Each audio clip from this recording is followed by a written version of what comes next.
Hello, everyone. Welcome to Dorks in Danger, tabletop group. My friends and I play a little bit of Dungeons and Dragons. It's been a little bit. You guys just got done with a big-ass dungeon. Big-ass dungeon. Big-ass dungeon. So let's recap about it a little bit. Previously, your party had launched into a big ol' fight with a huge fire elemental and a spectator, which was immediately interrupted by Niah being yanked away from the fight by something unseen into potentially very deep water. You stayed focused on the fight, however, and after being set ablaze several times, Synas had a spell get reflected at Reyka, but the unraveling effect caused even more chaos, a pulse of anti-magic, which rippled out and caused the braziers and the forge to suddenly die, as well as the fire elemental to suddenly expire. The spectator, who was then equally confused by the scenario, suddenly vanished in a puff of abyssal energy after a brief bit of reasoning, leaving the room quiet and empty once more. Collecting yourselves, you quickly moved to search for your missing friend, although it had appeared she'd been pulled down into the deep, deep pool of water which fed the cave from the north, and where the sound of the crashing waves had been coming from. Unfortunately, your party had to move on and leave the cavern with one less friend. Regrouping with your other compatriots, you began your trek back to Fandalen once more, having to take the rest of your day to do so.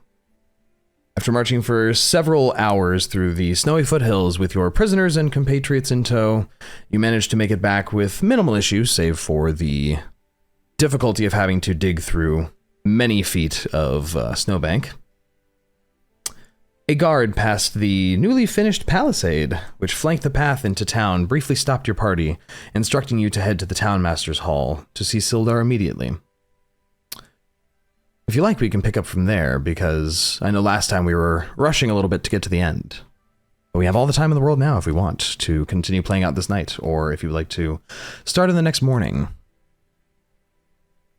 Yeah, I had things I wanted to ask Synas, but let me get my notebook because I don't remember them. That's valid. Her notebook says, ask Synas the question. No! Oh no. Now we'll never know. Now we'll never know. So yes, it is the middle of the night, probably 10 o'clock. It is dark, it is snowy, it is cold. You are all very cold. And you have Izithar, Gundren, Nundro, and a dragon cultist in tow with your party. Wait, we're not back in town yet, right? You are just getting to town, and one of the guards had stopped your group, saying that Sildar wanted to see you immediately. Damn. We don't have. Wait, we already talked to Rinn about their backstory, right? I mean, some. No, that was when last you were in the session. cave. Yeah, Yeah, we already did. Yeah, okay, never mind. Yeah. Okay, we don't. I think we already, questioned her enough for now. Or questioning. Mm-hmm. Oh, yeah. I mean, we don't really have time, right? We're about to. It's pretty late. You dragged guys away. are tired. We can talk about stuff tomorrow. Yeah. One thing we did learn was that the cultist came into town with the Ocean Petal Kid. Yes. Oh yeah, that's true. That is So- something you learned from one of the journals that you found. I mean, we don't know if Ocean Petal knows who they were bringing in or not, though. To be fair, I don't think so. I don't think it was insinuated that Ocean Petal was necessarily in on it. Just He's that not. he was. He's not the sharpest tool in the shed.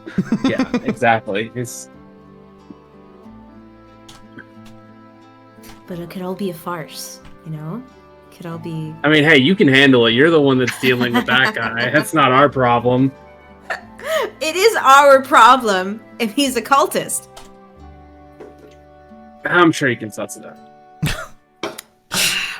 Just vibe check him, okay? Vibe check him, yeah. Mm. Okay, well, we should probably go see what's his fucking face.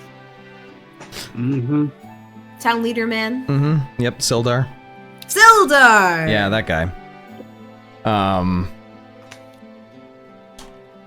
You move with your party, heading to the large townmaster's hall, in the center of town as you enter from the southern part of town, past the Fandalin Miners Exchange. The lights of the hall itself are still on despite the late evening, candles in the windows and a bit of smoke rolling from the snow-topped chimney. The front door is unlocked, and as you head inside, there is a marked coziness about the place that was not present in the last time that you were in here. Several furs hang from the upper banister now, making it seem a lot more inn-like almost, in a way, and welcoming. The very large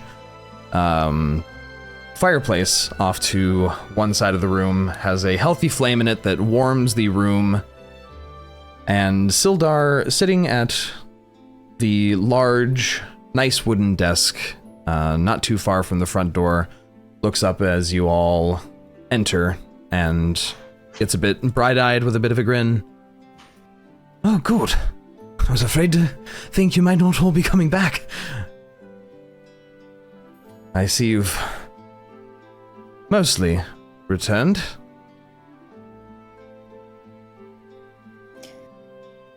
Yeah. Niah got pulled underwater by some magic water thing, and now she's gone. Right. Damn shame. You appear to have, extra baggage with you, it seems. As he gestures to the cultist that, Izithar is hoisting in.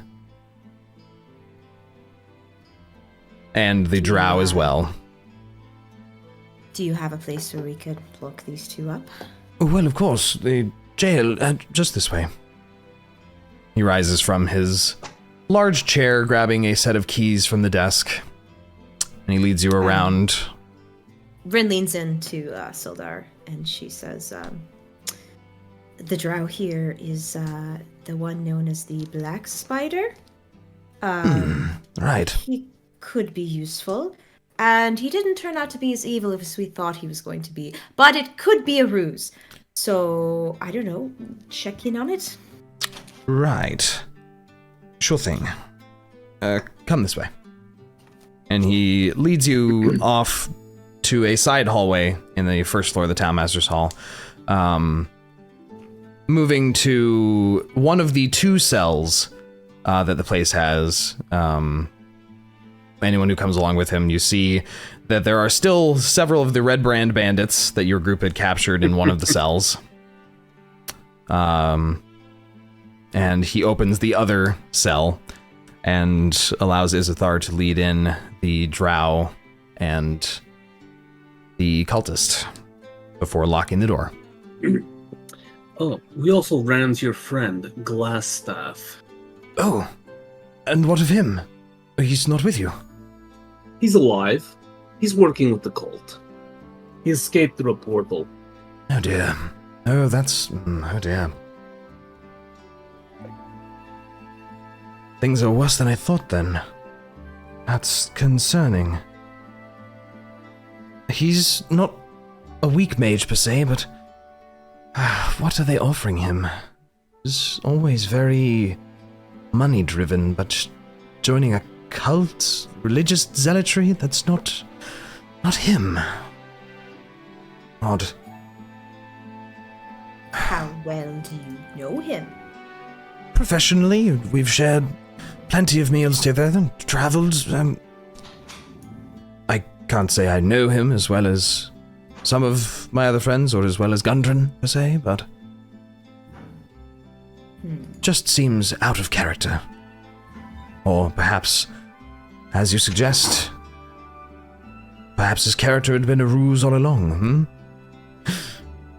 The world is full of surprises.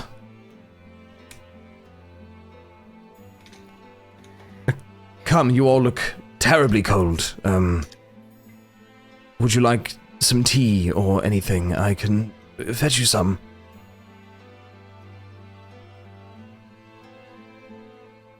Sure, I'll take some. You should all sit down by the fire. It's been quite cold. I take a beer. Actually. The tavern is not open and I don't have anything here. I have a lot of tea and some hot water on hand. I primarily drink tea.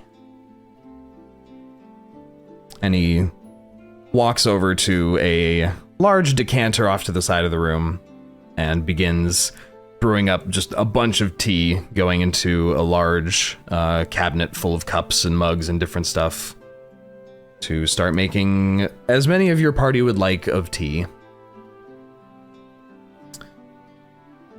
Gundren, as he's doing this, looks at all of you and looks at his brother and goes, We're going to just head to the tavern and discuss things, if that's all right with all of you.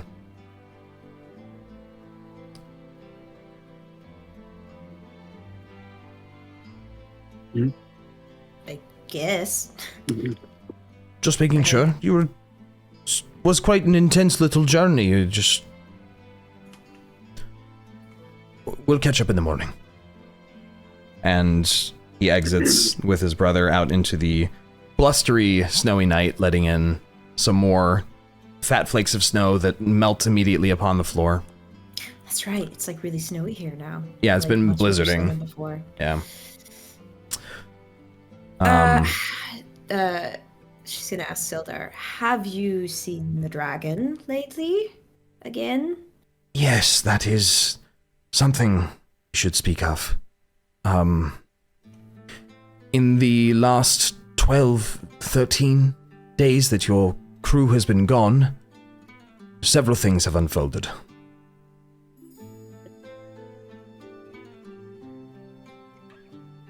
The dragon, while it is not hunting as much as before, it seems to have slowed? Perhaps not the right word.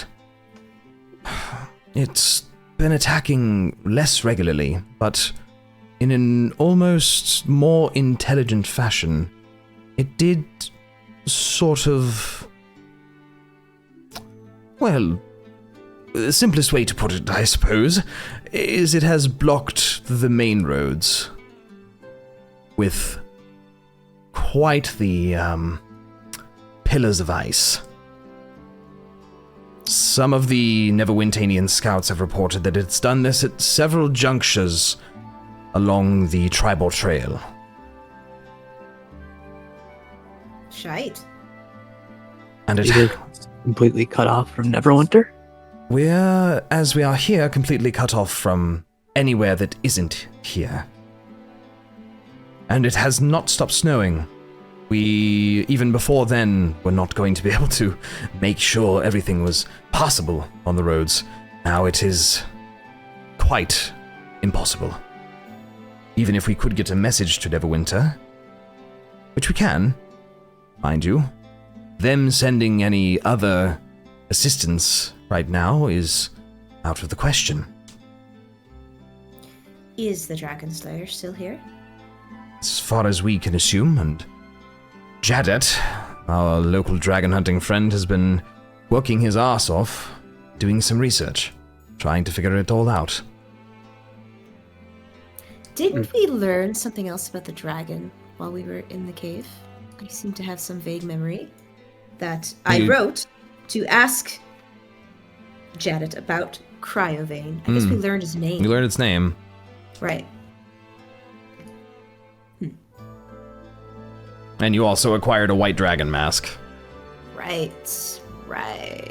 Be quiet, don't mention that. Oh. Thava get angry. Sildar. Thava get angry. God damn it. Sildar, as you're all sitting near the fire, both on the floor and on chairs as manageable, trying to dry off, coats and furs perhaps that have been keeping you warm, your outfits, probably fairly soaked from the snow. Brings over a small table where he lays out a map, which is similar to the map that Rinn has of this region.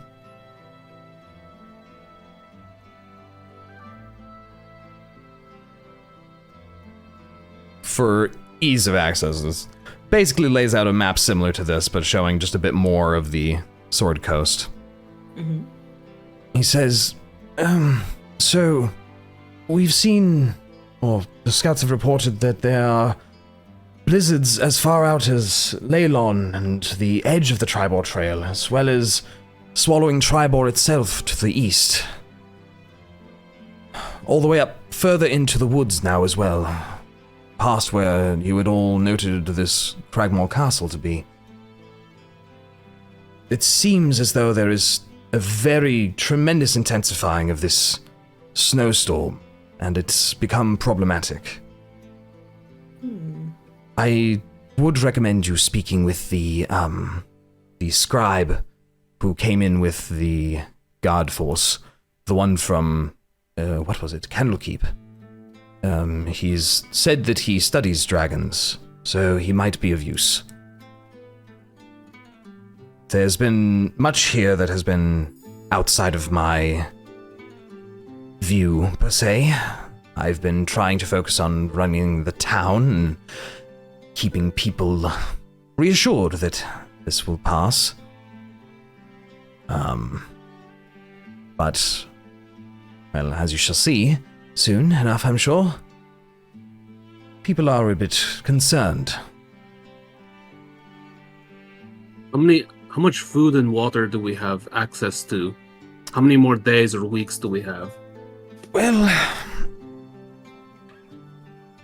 I'm sure much as Cleaner would be upset to do so. She does have a fair bit of livestock which she now has put up in her barns.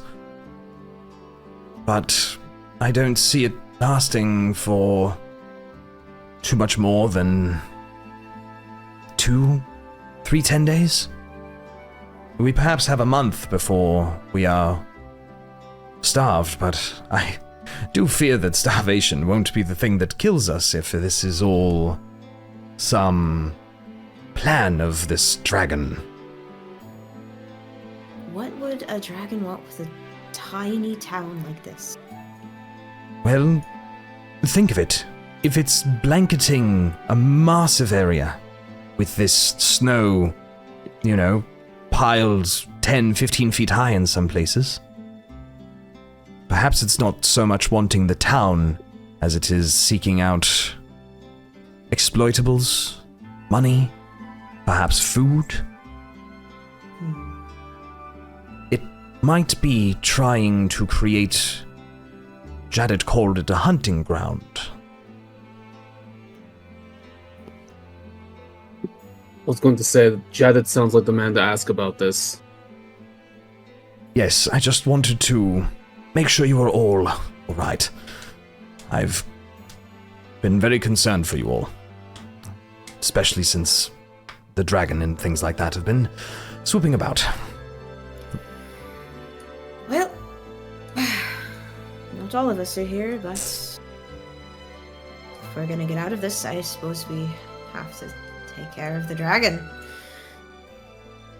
Yes, it's becoming a bit clear that this is not something that is normal, especially not for dragons, and it is concerning, tremendously concerning, to say the least. I'll keep watch of your new friends behind bars. The spider we will, once the snow clears, ship off to Neverwinter, or perhaps to Waterdeep, for trial. Trial? He's clearly committed crimes, organizing banditry, organizing the takedown of a town. I did note that only 2 of the Rockseeker brothers were here, so I presume third, well, You know. Well, I think he could prove himself useful if we give him a chance, but I guess we don't know for sure. I suppose we shall see. It depends on what sort of information and help he is willing to provide. The Drow are a very secretive bunch. Often hard shells to crack, as it were.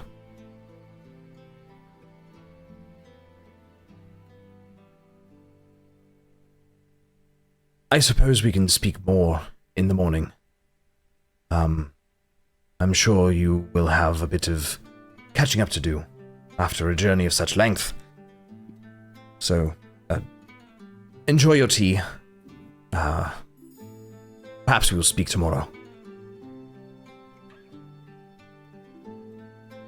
He dusts his long robe off and goes back to his desk where he signs off, starts writing down a few things, signing off papers here and there, leaving you to your devices to enjoy your tea for the rest of the evening before you can retire to your rooms in the inn.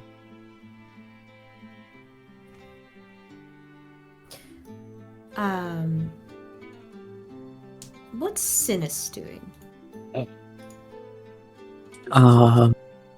Mostly just staying quiet near the fire, enjoying his tea. Mm-hmm.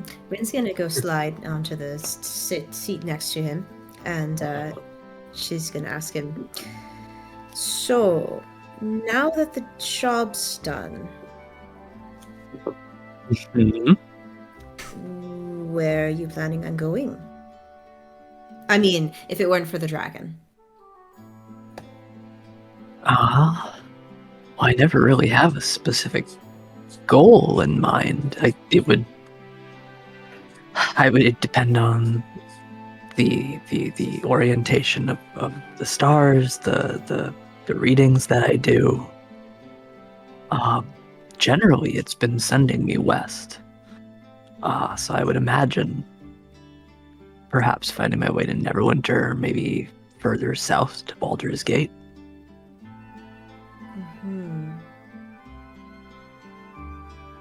And do you have any interest in finding Niah? I mean, you've got me there. I don't generally tend to lose someone in a group that I'm tasked to, but if I'm told to head elsewhere, as much as I hope that Niah is all right, I'm sort of beholden to other whims, let's say. Okay. It just doesn't feel right, you know? She's just gone. No, believe me, I am not fully comfortable with the thought either. But it'll depend. Either tonight or tomorrow I will do a reading and consult my notes, and we'll, though the odds are very likely I'm going to be leaving, there's always a chance. So do you just go wherever the stars take you then? You do Generally. a reading and just go by that? Doing it for a few decades now. It hasn't failed me yet. Tends to, take me where I'm needed. There was a woman I knew back where I grew up who reminds me a lot of you. I think she did the same sort of thing. Anyway, that's it. I should go to bed.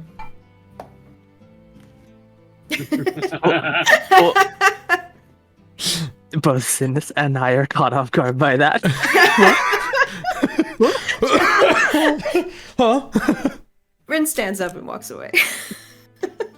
Rinn has never been good at leaving awkward scenarios. That's okay, neither have I. I think she's pretty good at leaving awkward scenarios. Well, you did leave. Is there anything anyone would like to do before you all retire to your different shared or otherwise in rooms for the evening? Oh, we're in like the main area of the inn, right? Yeah, we move to the main area of the inn. Yeah. Reyka, on her way up, she's just gonna pause and just glance around the room and see if that messenger has returned. You do not see him down here. What messenger? The tabaxi, which had brought the letter to you in the first place, Rinn, which Reyka then had interacted with. Right. Reyka did a thing. Yep. Might be hard. But no, you do not see the tabaxi anywhere.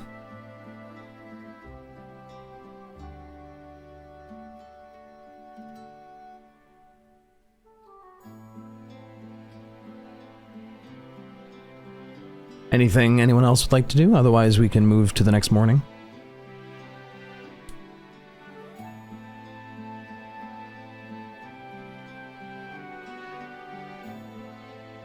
I'll take that as a yes.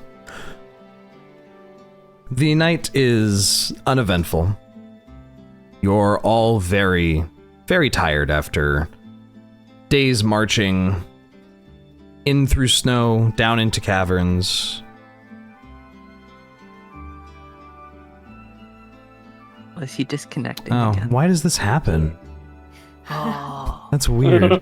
I looked over and I'm like, I solved it. see all your portraits flashing and I see none of you talking. Oh so no! We can't hear us. Can't hear us. All right, wind it back a little bit. Sheesh. I said I was good, Okay. and then Thava wanted to do something. Okay, Thava. I mean, I don't know if it's Talk. anything special, but I said I just want to do my nightly reading, okay? Oh, okay. I know what I want to do tonight. Okay. Okay. Thava Sorry. retires with a good book. After good book. everyone has gone to sleep, Mhm. Rinn is going to sneak out of her room Okay. in the hopes that no one will catch her. You share a room with two other people. One Who? other person. Who are they again? It's just Reyka now. Oh, that's right. Okay. It was Reyka and Niah before, but it is just Reyka now. Oh God, now I'm sad. And- Okay. To make you sadder, Niah's stuff is still there, the bedroll and the minimal that she had with her. Free Does she have any- stuff.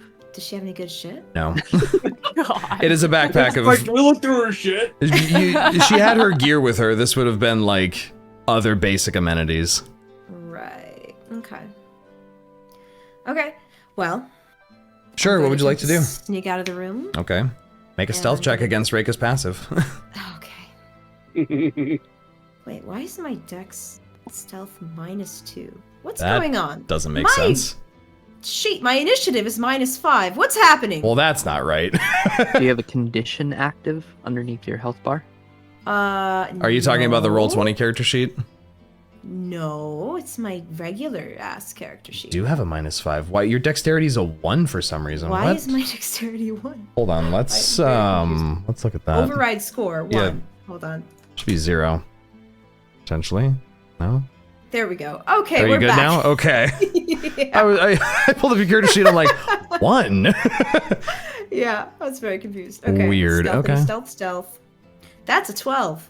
12. Nope. Yeah. Reyka, you hear the gentle clip and clop of hooves creeping out of the room like midnight. Where are you going? Don't worry about it. I just can't sleep. Where are you going? For a walk? Why are you so nosy? Okay. Nothing gets past you, Reyka. Okay. My goodness. Side eye suspiciously. Mhm. We know where she's going. It's okay. We know.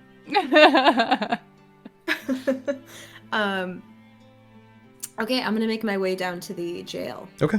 Yeah. Oh, never mind. This is not where I thought she was. You thought as you creep your way out into the dark and very frigid night. For what it's worth, I was gonna say Synas is probably out near the front door doing his nightly notes and everything. In the middle of the night here, yeah. Yeah. Okay. Yeah. I would have looked around to make sure Synas didn't see me. Well, But if he just I didn't notice him, then you could take there's 2 back doors on the Stonehill Inn. Oh, that yeah, you I could probably take. would have taken the back door. In fact, one of the back doors is straight as you come down the stairs from upstairs past the bathhouse area that leads out into the street. And it's dark as hell out here. It is pitch black. There are no torches illuminated because of the cold breeze in this main area. That's right. It's very cold, and all I have is bit like lost. a skirt. But you I know guess- that it's not that long of a walk just south of you. Okay. But as you come to the townmaster's hall and try the front door, it is locked. Shite.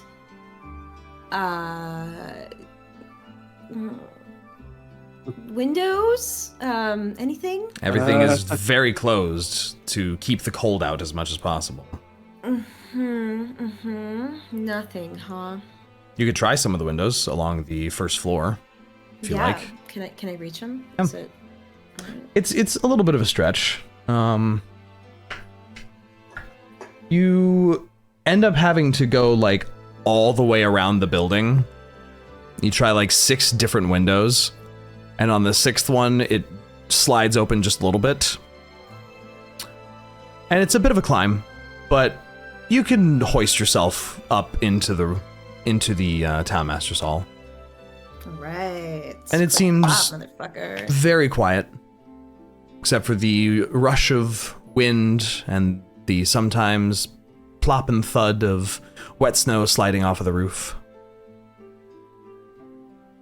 All right. I land hoof to stone, and I go towards the jail. Sure. You light up And I'm- dancing lights, because it's pitch black in here too. If I have to. You can't see in the dark, so. Can I just light a very small flame on my fingertip instead of a full-ass dancing light? I mean, you have produced flame, right? Yeah. Yeah, sure. Why not?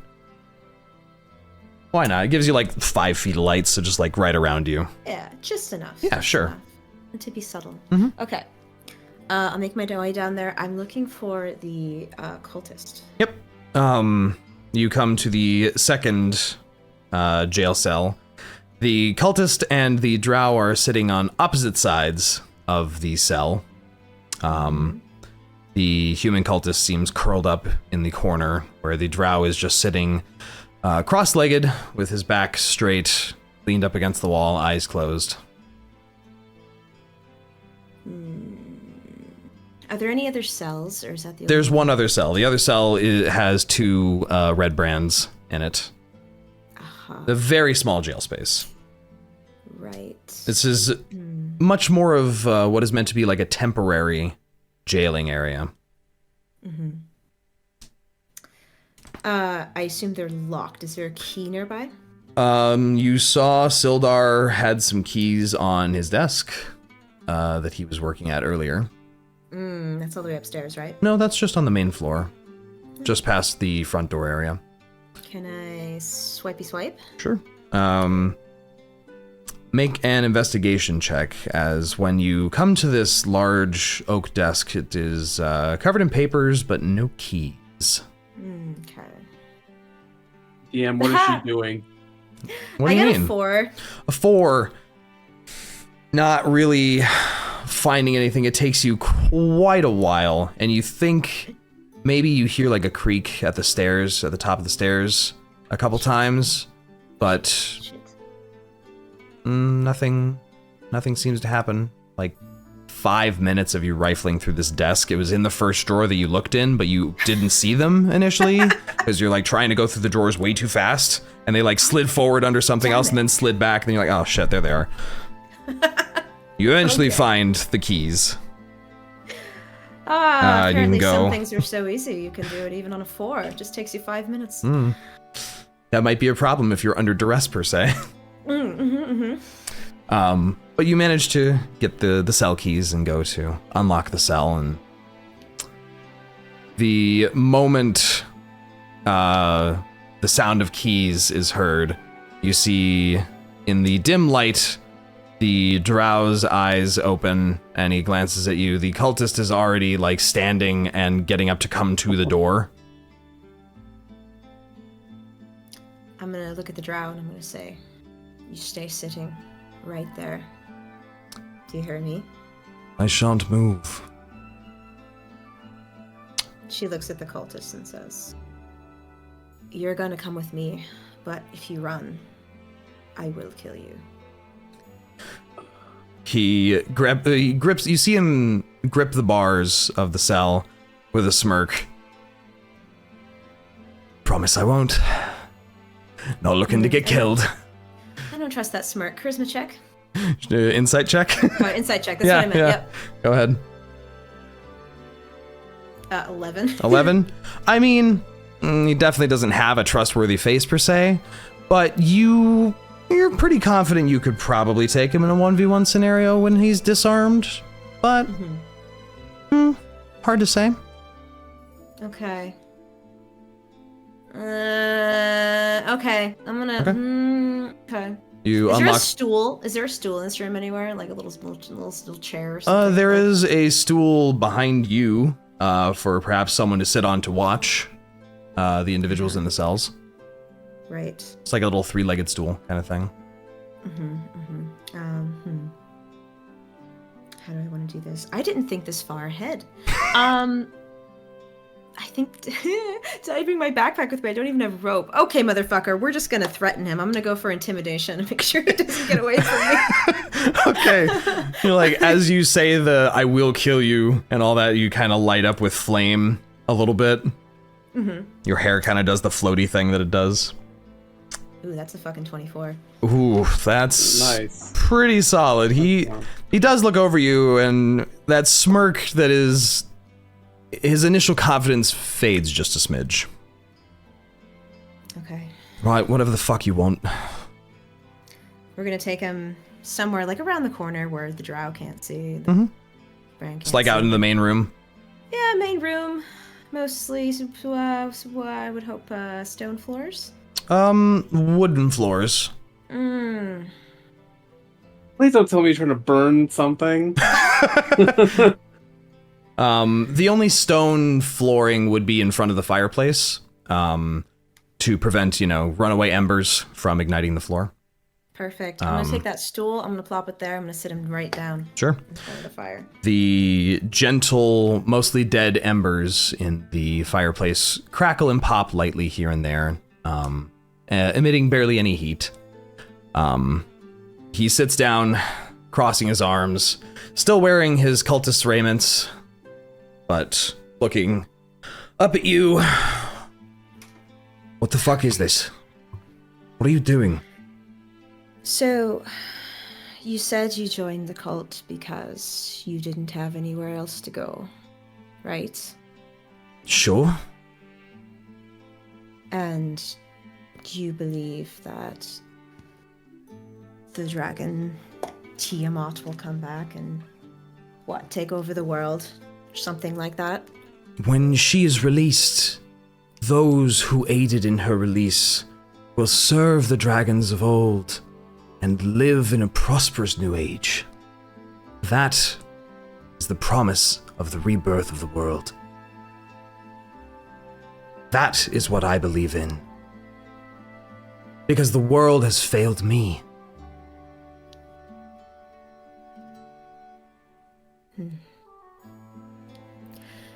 Have you ever heard of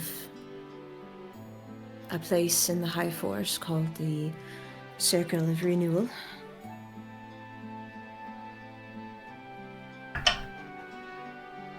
I think I've heard mention of it, maybe.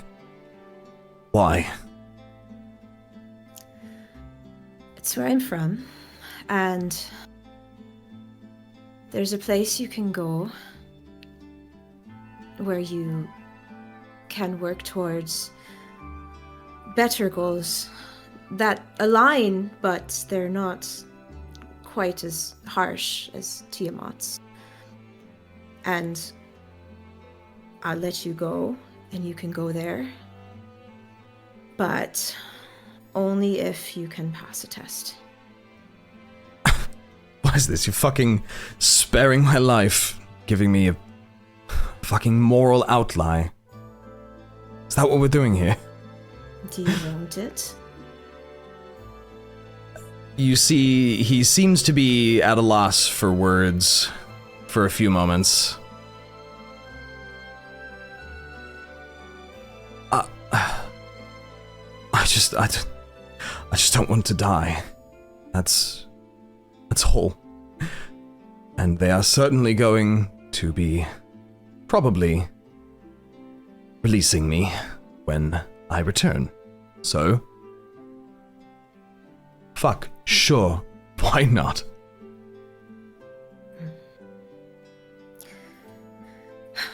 Well, we'll all be going to die at some point, so if your heart is true in your beliefs, then my fire will not harm you.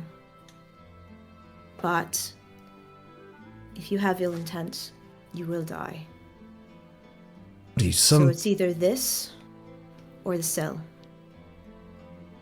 Are you some fucking religious ecclesiast? What is this? Look, where I'm from, there are people like you, and they live today happily, and they work for the greater good of the world, and I want to give you that chance, but if you don't take it, you will die. You see him look around the room a bit, though neither of you can see past your own little illumination that you've got going on. He clears his throat a bit, looking at his lips.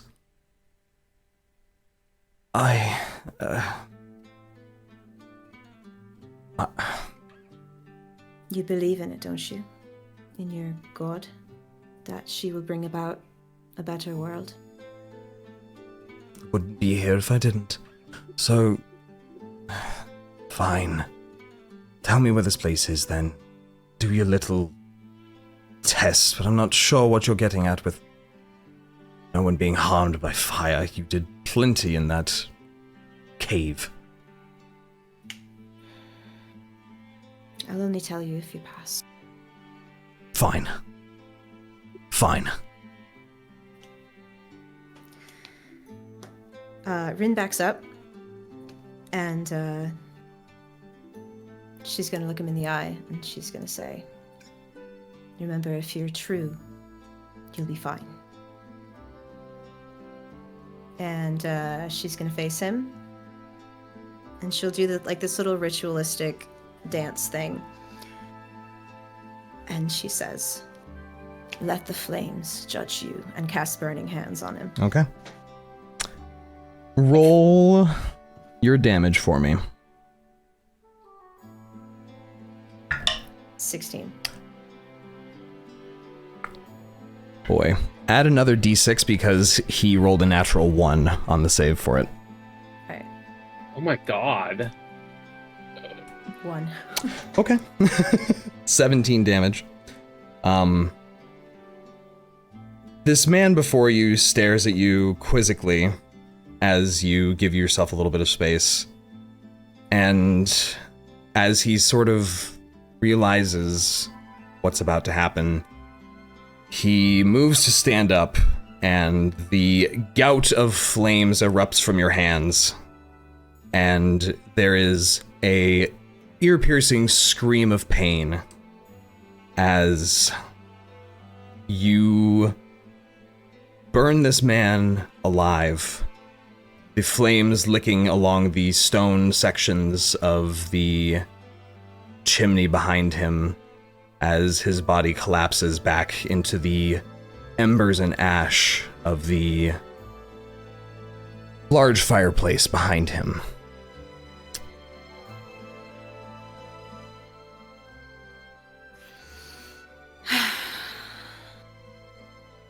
Rinn just like whips her tail back and forth. And she goes, I knew it. Well, now there's this burnt body here, so. There is. And Congratulations! You just snuck in and killed a guy. You killed a prisoner. yep. That Oh, no! Yep. Reyka, what have you done? You should have stopped there. Listen, I thought she was going out for a booty call. I did too. I was like, oh, we know what she's doing. It's like, oh, fuck. the room is filled with the smell of burnt hair, burnt linen, burnt skin. This is the worst booty call. It's more of a sooty call. Aw. Too soon. What would you like to do? Running is always an option. I think I'm just gonna leave him there. Okay. Is his body well within the fireplace, like on the stone, and kind of like? I mean, like his legs are splayed on the stone before the fire, and his back, like his shoulders are against the inside of the fireplace wall. Uh-huh. So can I give it like another gout of flame, please? Oh my god, stop! You know, he screamed. Somebody's gonna be coming downstairs. Sure. Burning even more. Yeah, just a firebolt and a firebolt. Yeah. Okay. Make sure it's all within the fireplace, and then that is I will hightail it after that. Okay. Okay. Yeah. As you do so, do you still have the cell keys with you?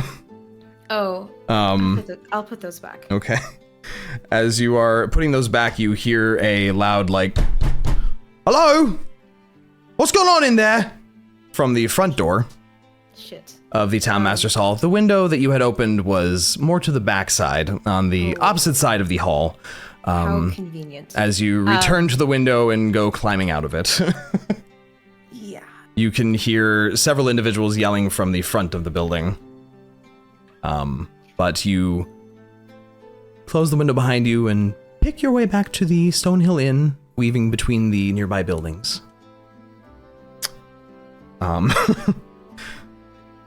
Synas. I might sit outside for a bit. Synas, you see Rinn come kind of walking around this building just to the south of you. If you're sitting out front there, you see Rinn kind of just pops out from between these two buildings, just in the snow. Looking a bit, just walking. Synas kind of narrows his eyes, finishes up whatever he's writing down, and then kind of snaps the book closed and calls out, "You've had a pretty interesting night, I'm guessing." Not so much. Just walking. Walking between buildings after somebody just screamed their lungs out.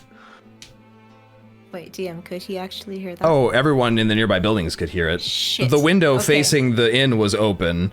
I'm also got Glancing- 17 passive perception. And glancing back, you do see some smoke rolling out of the chimney top of the Town Master's Hall. Shit. Okay. This is a lot And less, of course the hmm. yelling that has been going on, and you guys both see a couple of guards. Well, Rinn does not see, other than the torchlight that the guards carry, of them running a perimeter around the Town Master's Hall. What happened? Did something occur? Oh my god. One of the guards comes jogging up to you. Someone just screamed from inside the hall. Did you hear anything? Did you see anything? I look at Synas. I heard it from here. He kind of glances down at his notes and his laid out map and everything over to Rinn and then back to the guard and says, Rinn was just returning from a walk, to be honest. Is somebody, No. does somebody need help? Make it Just- worse. She just walked out here inside. Make a deception check for me. Holy shit. Both of you. 17. 17. Oh no. Rinn, make a Okay. make a deception check, Rinn. 14. Okay. You see he just looks between the two of you, shaking his head quickly. Just get back inside. Fucking, we'll figure it out. And he sets off back to the rest of the group. Synas will glance over at Rinn and say, you are very lucky that the cards were nice to you tonight. You should get inside. And he'll kind of push the door open next to him. Rinn hops inside. Oh my god. Synas will go ahead and pack up his stuff and head in. There is You're an An- accessory now. a notable absence of people in the bottom of the Stonehill Inn here, obviously. It is very late at night. So it is just you two. There's nobody down here. Not that you two can see, no. Can I make a perception check? Go right ahead for me. 21. On a 21, you're pretty damn confident there is nobody down here. Kind of glance around the different corners in the inn, look under some tables behind the bar. Yeah, there's no one here. You want to be honest with me now? What you were doing? Nobody takes a walk between buildings so casually after somebody screams their lungs out. I went to go interrogate the cultist and it went badly. No, I kind of pieced that part together. Why were you... What could you possibly need the cultist for? I wanted to see if he knew anything more. And We could have asked him in the morning. As a group. well, I couldn't sleep.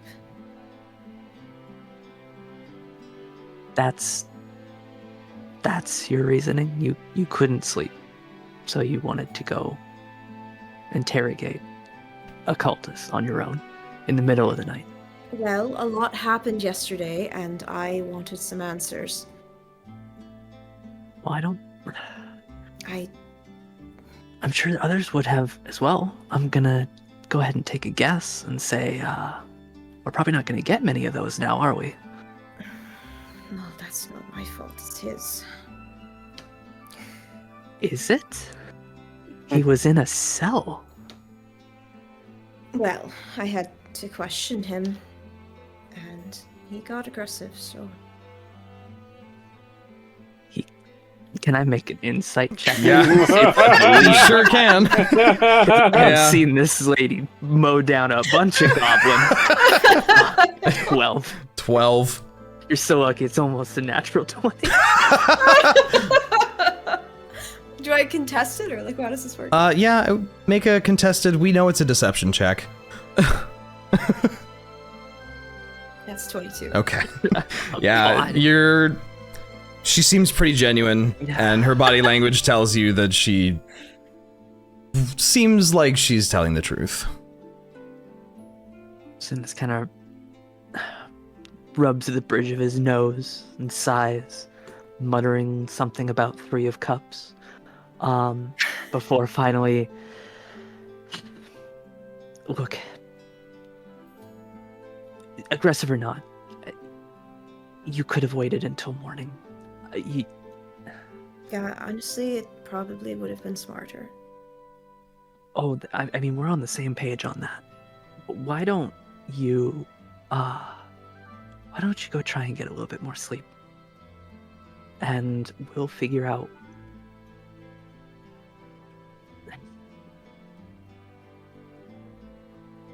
I don't even know. he was in a cell, Rinn.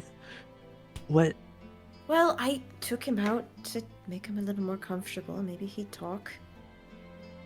Then he didn't. It was stupid. Right.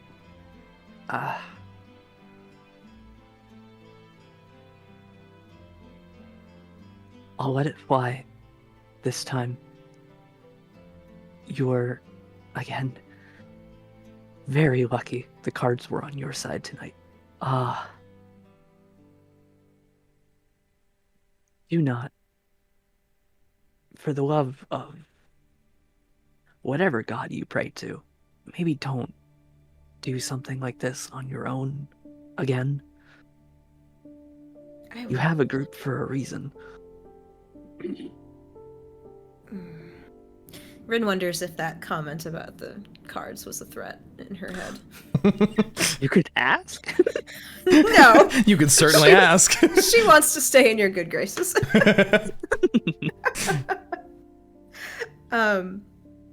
She just goes, right, well, thanks for having my back. I know it was stupid, and I'll go get some sleep. That might be one of the best decisions you've made tonight.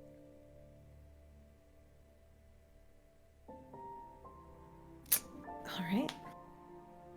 That's all the dad energy I got. I got nothing. Hey, you return to your rooms.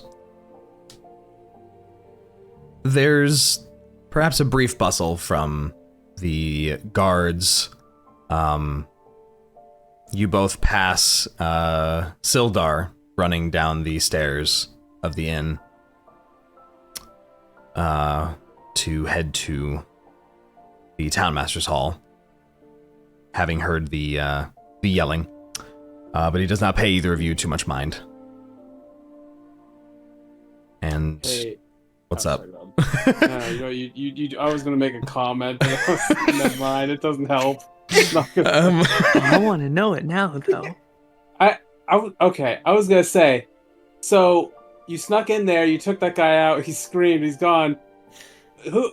I mean, the Black Spider saw you do that. I'm sure the fucking Red Brand guys who were in the other cell probably saw you show up. Like, Probably. do you think they're gonna snitch? Like, you think they're gonna say something? Like, oh yeah, the lady showed up last night and the dude died. I would really hope that Red Brand and the guy named the Black Spider know that snitches get Snitches stitched. get stitches? Yeah, okay, yeah, that's fair. She's That's right, you Even know. if they don't, I feel like the amount of people in this small little town that can kill a man by fire Or is very... flamethrower, yeah. Maybe only 7 or 8 people in town that can do that, so you're on a short list. Well, Poor Rinn. Is this Rinn gonna be in prison for the rest of the game? that didn't go as smoothly as I thought it would in my head. You should have just gone with the other thing we were thinking about. You should have just gone and paid your friend a visit. Yeah, you're right. I really should have. As you return to your rooms and settle down for the rest of the evening.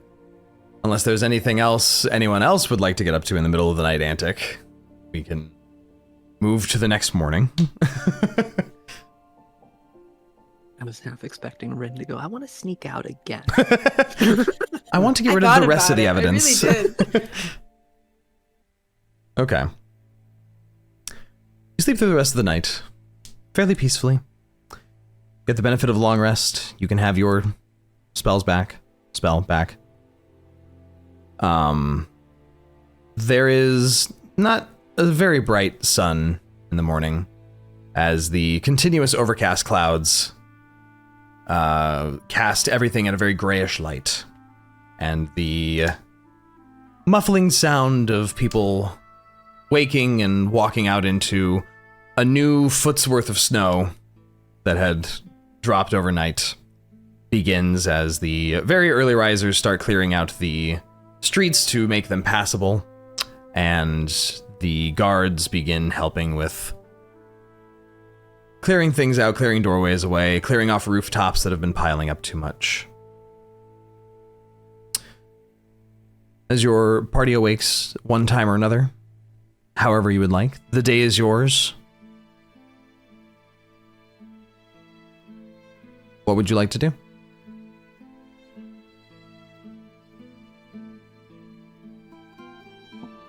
Are we waiting on something right now before we... Yeah. As far as you guys know, you've completed your work with Gundren. You kind of can do whatever you like. There's several people you could speak with. There's probably more people that want to speak now, today, this morning.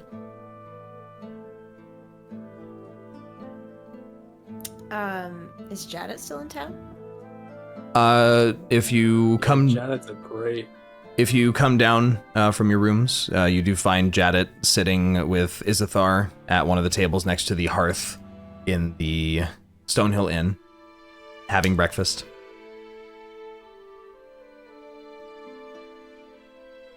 He doesn't really so much as welcome or greet you guys as just kind of give you an expectant look if any of you approach. How early is this? I mean, depends on when you guys want it to be. I mean, it's up to you. Listen, when Thava has quote unquote days off, you know she's a late riser, so I just need to know if it's like 9 a.m., 10 a.m. I don't know. What's late riser? I mean, whenever you do get together in the morning. Yes, Okay, Jadet fair. is Okay. still in town. Okay.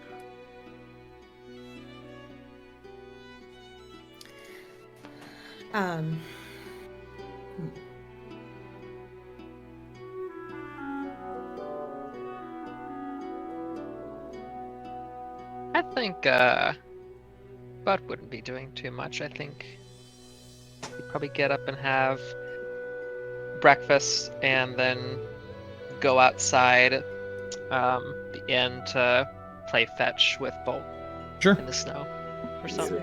How wholesome. As you do so, there is plenty of huge snowdrifts, and you end up throwing a stick or a ball into a snowdrift, and Bolt goes full tilt bodily into snowdrifts to where it's just his back legs kicking around outside before he scrabbles himself out. You see several of the children of the town have taken to the large, what once was a open, kind of not quite park space, but just open green space, and they're all making little snow people of different races. There's a little dragonborn snowman, little elf snowman that the ears keep falling off on because they're not packing the snow right.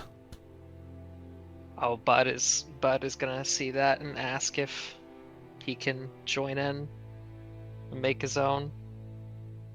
They Help them. do not stop you, and you hear several of them just basically, the general vibe is, "Oh, adventurers making snow people, that's so fun!" And everyone just even more frantically starts putting together little snow persons here and there, making snow angels, diving into snow drifts, throwing snowballs, and if one were to look at just this part of town, they would see a wonderful little winter wonderland, as opposed to the general stress air that has fallen over several of the rest of the individuals.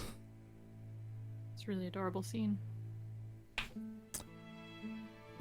So do we know for sure whether or not this town is completely cut off right now with all the snow?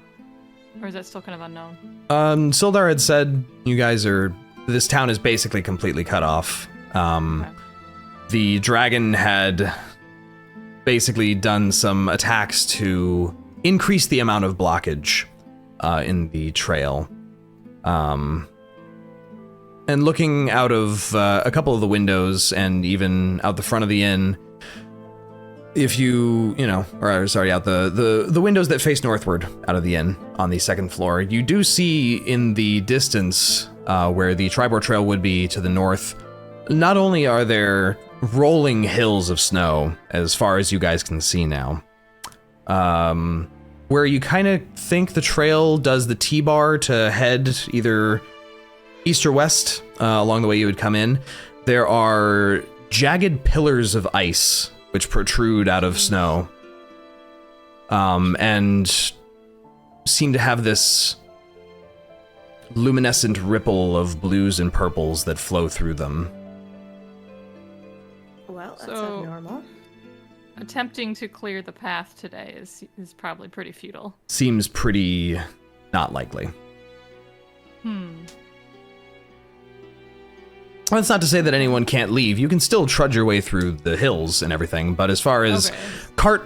carts and anything like that are not going to be able to go anywhere. Horses are physically Okay. not going to be able to go anywhere. Passable by foot. But Yes. just difficult. Not by anything else.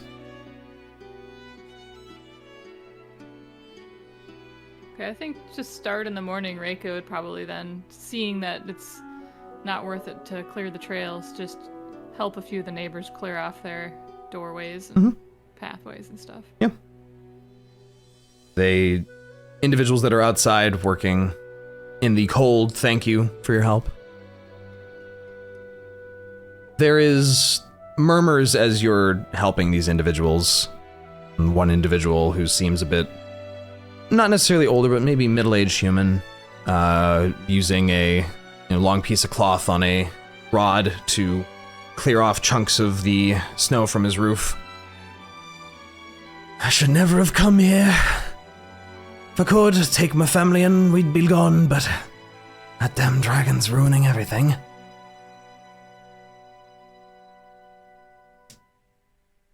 You get a lot of dragons around here, or is it just a recent occurrence? Well, no, but this one's now caused a blizzard worse than I've ever seen in all my 50 years.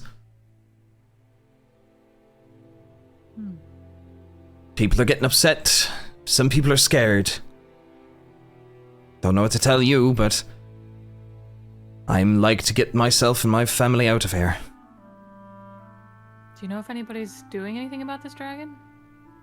Not so much as the Dragon Slayer's just been wandering about researching, so he says, doing his work, but what's it come to other than us being trapped in a field of snow?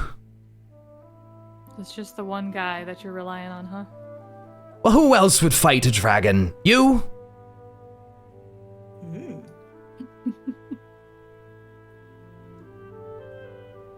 Stick to your elk, ma'am. You're a hunter by the looks of it. I don't know if you're a dragon slayer. He doesn't know, chat.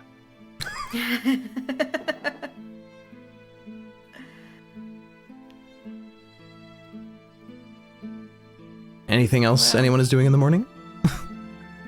Oh, we need to definitely harass Jadet. Okay. 100%. Reyka, you can finish up helping some surly individuals with their morning cleaning and return to the inn if you'd like to be part of that, of course. Yeah, I'll join him. Your group finds Jadet.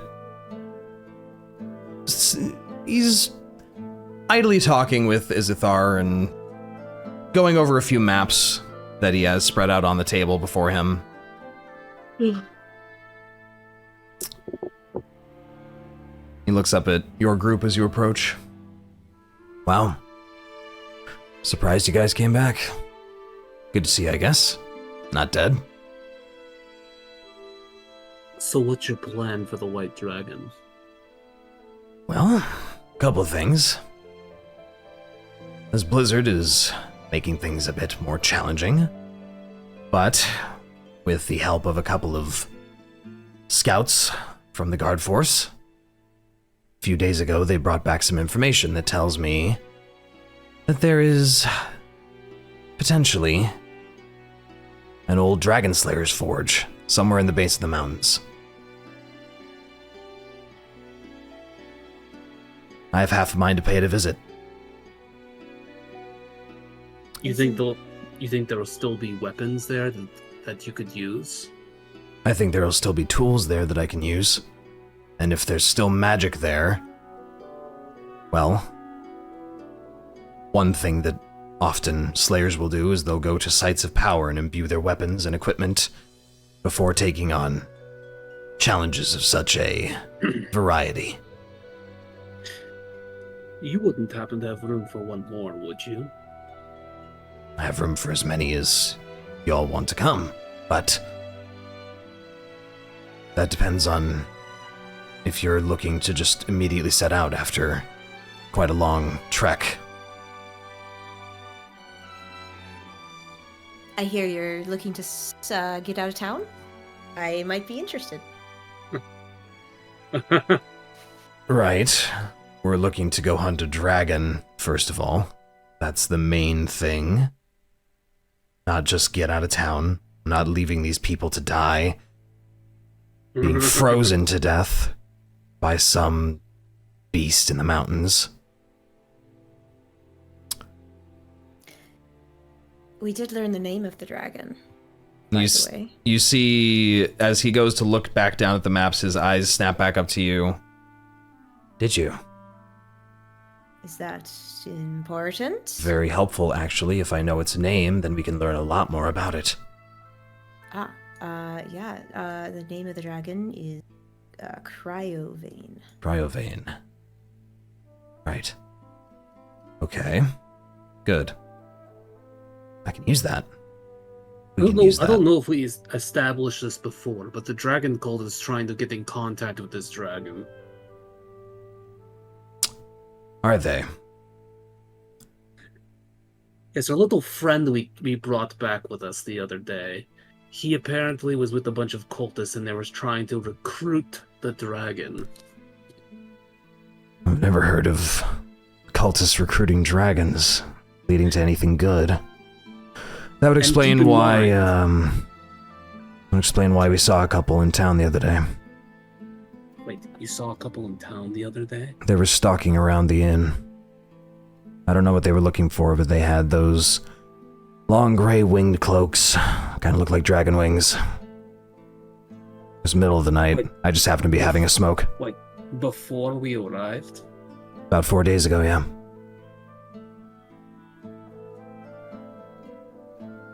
They looked like they were looking for something, but I think they noticed me, watching, and they bolted into the snow.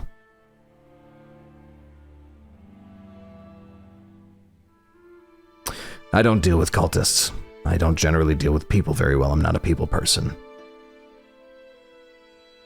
But if they're also looking to do something to this dragon,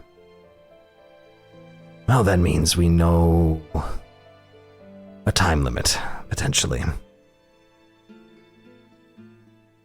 Do you have any idea how they planned to do so? Do you have a little bit more privacy to discuss this particular matter further? Yeah, okay. And he rolls up the maps and nods at Izithar, who just waves you both off and picks up his loot. And the Dragon Slayer leads you back up the stairs to the room that he and Izithar have been using. Closing the door after whomever of your party comes along. I think I'll come with. Yeah, why not? I'll come with. So, what? What do you know? Thava just pulls out the dragon mask. With this. And that is what? Mask of some kind? Magical? It's It's an artifact of the cult. One of 5 dragon masks that they can use to control dragons of a particular type. Interesting. Supposedly, only their strongest, their worm speaker, that's what they're called, right? Like a worm speaker. Worm speakers. Yep. Only their worm speakers can use it. And we happen to intercept this one back in the mine. Interesting. Not gonna ask any more about that. I don't need to know. What I do need to know is how you think you plan to use it.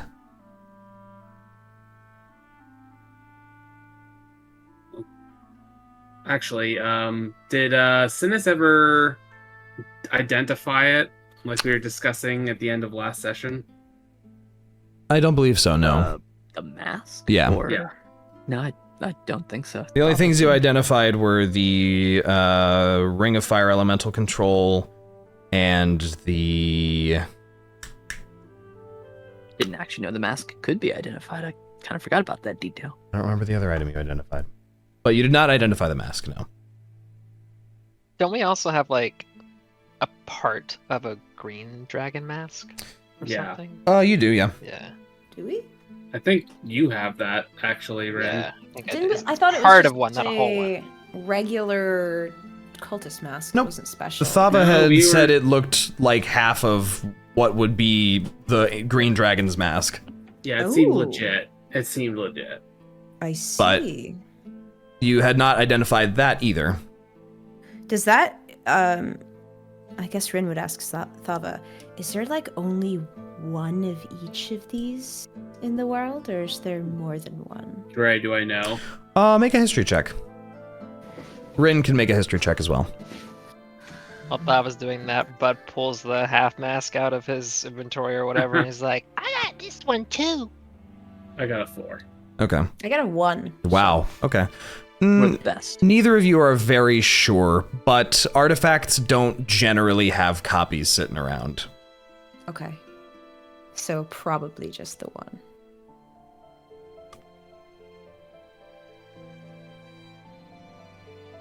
Can we like retcon like Synas doing that at some point when we got back, or should we just do that now? That's up to him. You can do it now. Today? We could do it now. It's like 10 It's minutes. like a 10-minute. Yeah, you just Yeah. gotta. we aren't entirely sure how it works, but we do have a friend here who might be able to identify some of its properties. We do know again that the cult was planning to use it, so presumably it has some ability to control or manipulate dragons. Right. Well, I'm not very privy to the activities of the cult. Where I'm usually based, far to the east, they're not really as prevalent. I only really started hearing about them once I got out west here. So, do what you're going to do. I'll lay out my maps here real quick. There's... As far as they were able to tell, they didn't get too close. It appeared as though one of the old dwarven dragon slayer, let's call it ritual sites, was still in existence. So, that's probably my first place to check.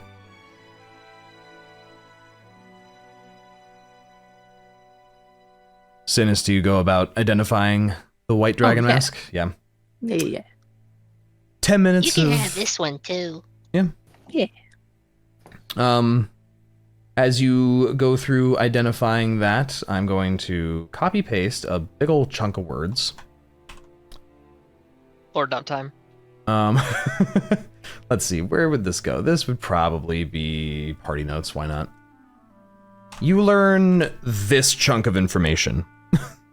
Oh, it's nothing important. No.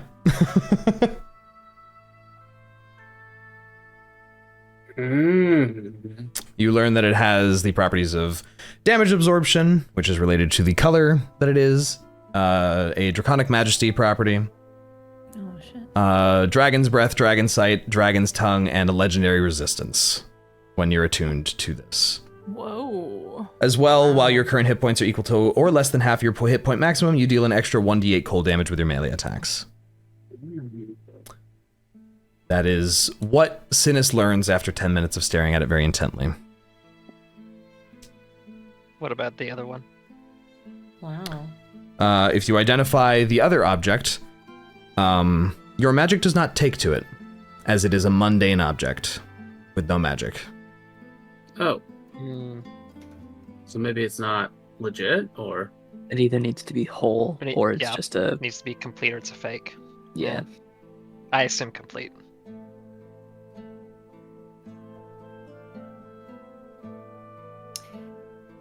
Is this one of those things where you can't equip it, or you'll send some kind of signal out to the dragon cult that being used, and it's really dangerous to use it? are you talking about this in character or out of character? Good character. Okay. Like, are they gonna know if we try to use this thing? Well, all I know is that it's a artifact of Tiamat. It's tied to her somehow. Maybe it's possible that when somebody puts it on, she'll know. I don't know though. Who knows? Having identified it and being proficient in Arcana, could I make an Arcana roll to see if I can figure out if it might have that property? Sure. Make an Arcana check. Yeah, just make a straight Arcana check. 11. 11. It's not great. You're not sure. This is a very powerful object. That much is very clear. The shape of it seems like it would fit a humanoid's face. The inside of it is covered in runic writing that looks very much like ancient dragon magics. But you're not able to really glean much more information beyond what Identify has given you.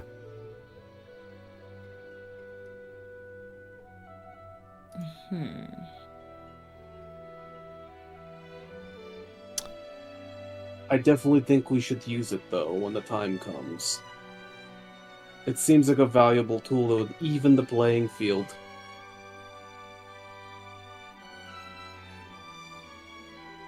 Yeah, it seems pretty powerful. Seems like it would be helpful, yeah. Well, I guess that depends on which one of you wants to try and put it on, but either way. And he points at his map, and he points at the mountain range directly to the south of Fandalen at one spot not too far east of where you guys had gone to that Harper safe house before. And taps on the map a few times. This is where the scouts had said they saw the signs that I had asked them to look for. And if Roll20 would let me freaking reveal it. No, it's a secret to everyone. Secret map layer. This little X that he taps on his map, right down here. Yep. I think that's probably our best bet. Sorry, I was using a very thick pen.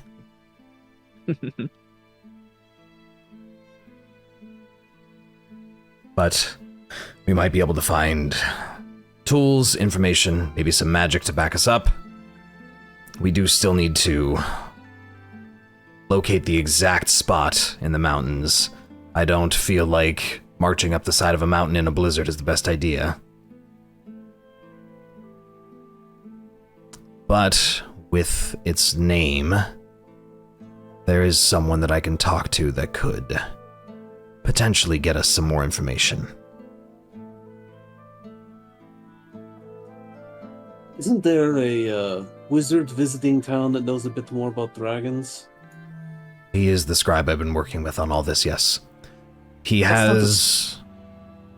Go ahead. That's not the scrawny one we met before, was it? Kind of looking to whoever else was with Thava at the time when they brought some guy, some things to look at.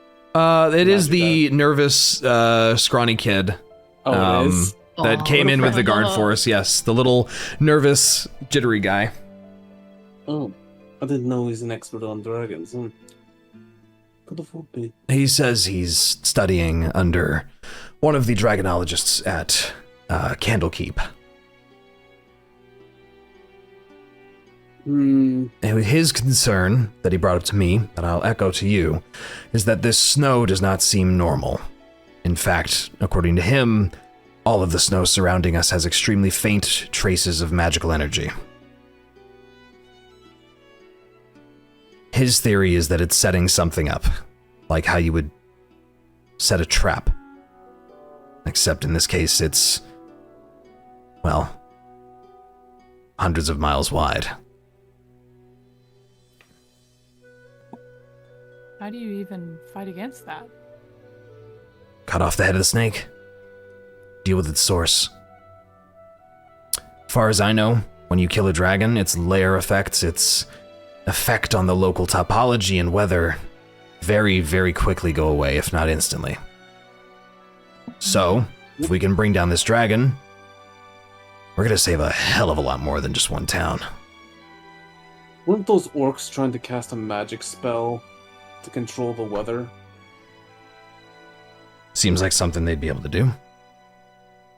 Does a dragon of this type generally keep a horde? Most dragons do, but this just showing up out of nowhere, I don't get the feeling we're dealing with a normal dragon. So you don't Quick suppose note. he's keeping any treasures in that mountain you're speaking of, huh? Maybe he is. Hard to say. This is very abnormal. Usually a dragon, sticks to patrolling its lair, doesn't spread its influence that far that fast. They're usually trying to stay out of sight until their natural magics influence the area to be more suited to them. This one, within less than a month, has completely transformed this area. It's either very aggressive, very stupid. Or both. Could be both. Why do you say stupid? Well, white dragons aren't known for being the brightest lamps in the forest. But usually when you're aggressive, you get dragon hunters like me showing up. I would say that's not the most intelligent move for a dragon that's trying to live for a few thousand years, would you? Fair point.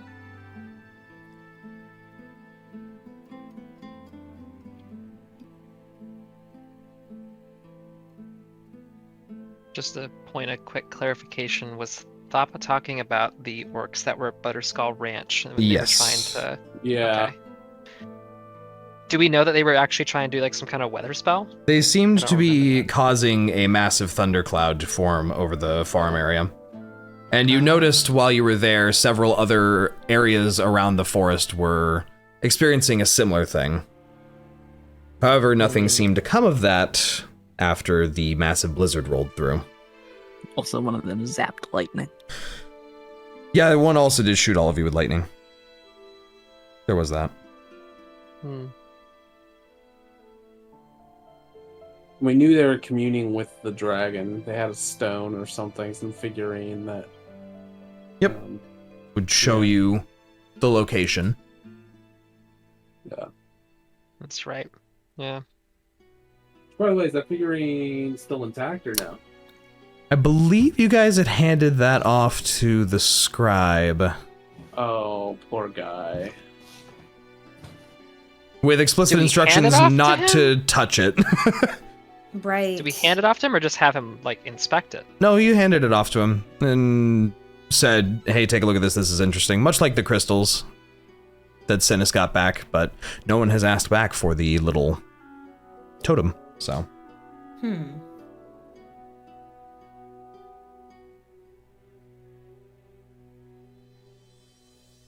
Maybe we should. Just in case. Do we know if there's anything we can use it for, or not so I mean, that, I Ooh. don't know. Just in case, I suppose. So what's your plan after you go visit this dragon slaying forge place?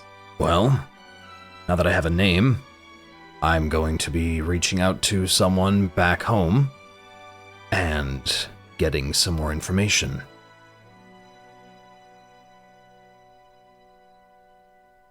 We'll probably end up meeting them at the forge, if it's safe.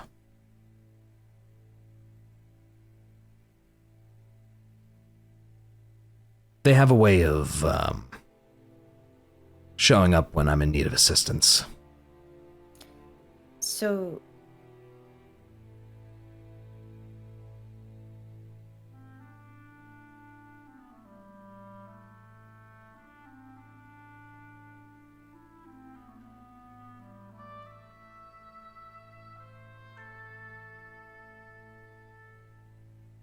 I think my internet died out again.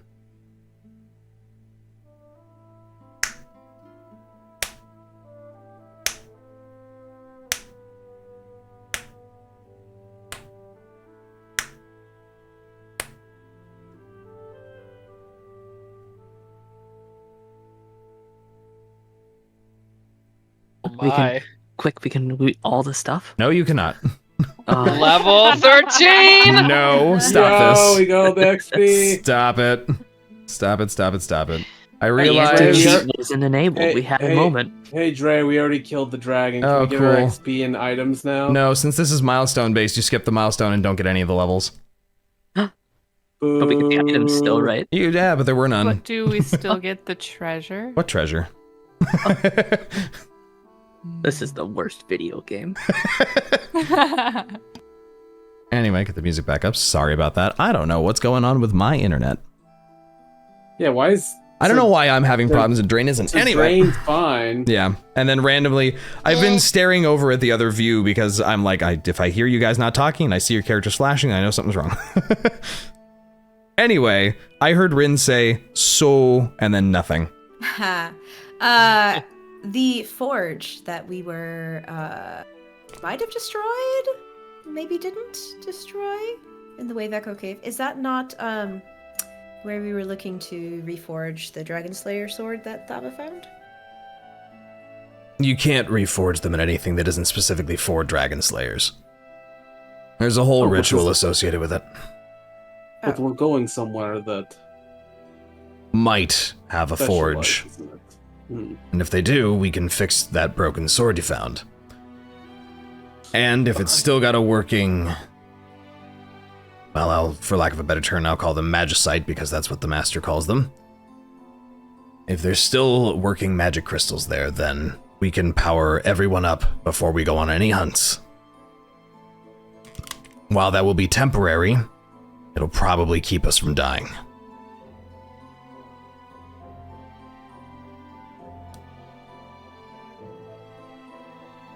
It sounds like we need to go with you. Unless you have any other pressing business here. Thava, what's the rest of the group? I think getting out of town sounds splendid. You do still have the scholar you could talk to. There's Arena Ocean Petal as well. Alright, that Oh yeah, that's right. Oh yeah, no, yeah. Oh yeah, we have. Well, Hey. you know, we figured out what's going on with him. Mm-hmm. Hey, how are we he was gonna involved. So go talk to the dragon cultist now that he has had some time to relax in his cell and maybe not be mumbling and going all crazy? Is Thava saying this? I mean, she'll just say that there are people we probably need to talk to before we leave, but that she's otherwise ready to go whenever Jadet's ready to go.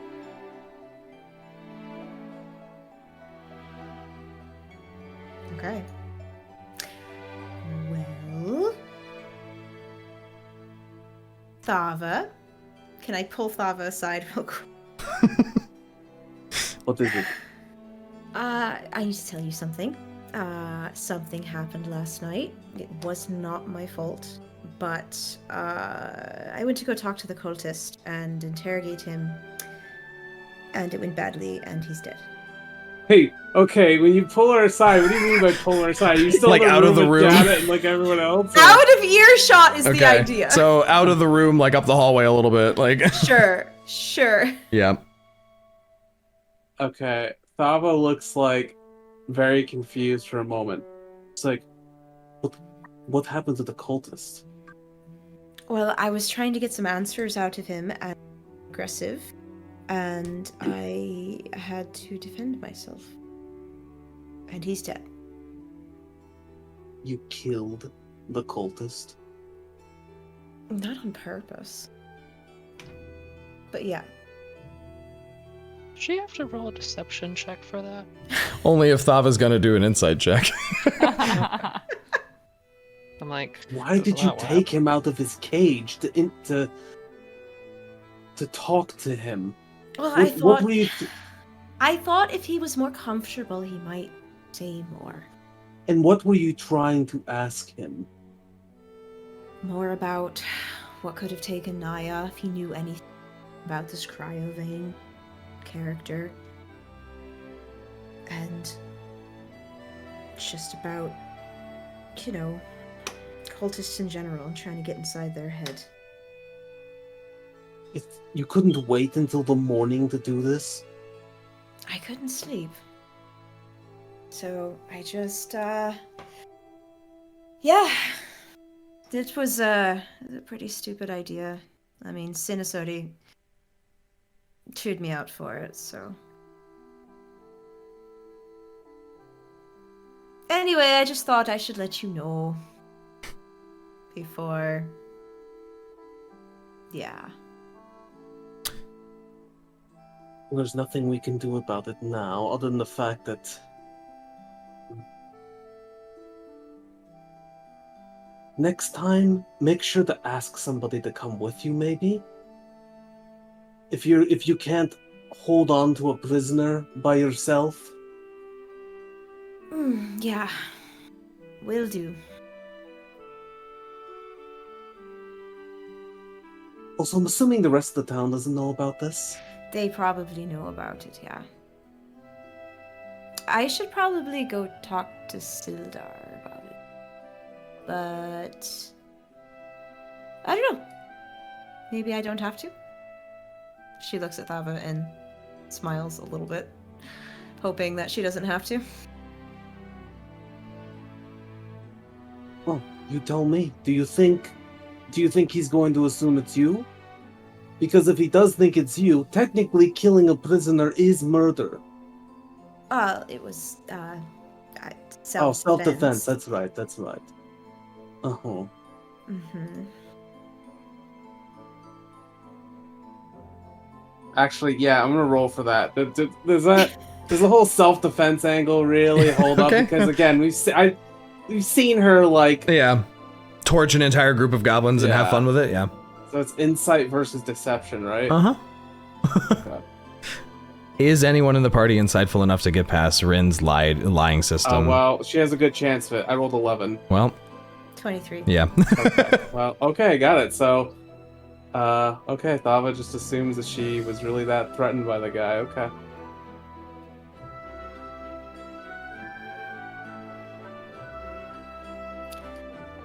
Well...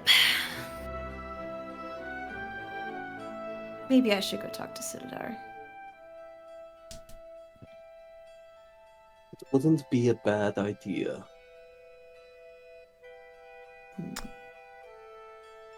The rest of your party, still in with Jadit, he gives a bit of a brief summary of his plan. He's going to prepare, speak with this individual, and then be ready to go at a moment's notice whenever you guys are ready to go. He marks on your map that little X where he's planning to go in case you vanish for no reason again, or you go ahead of him. Either or. And then he lets you all to your business for the day. And it's still mid-morning. Mid to late morning.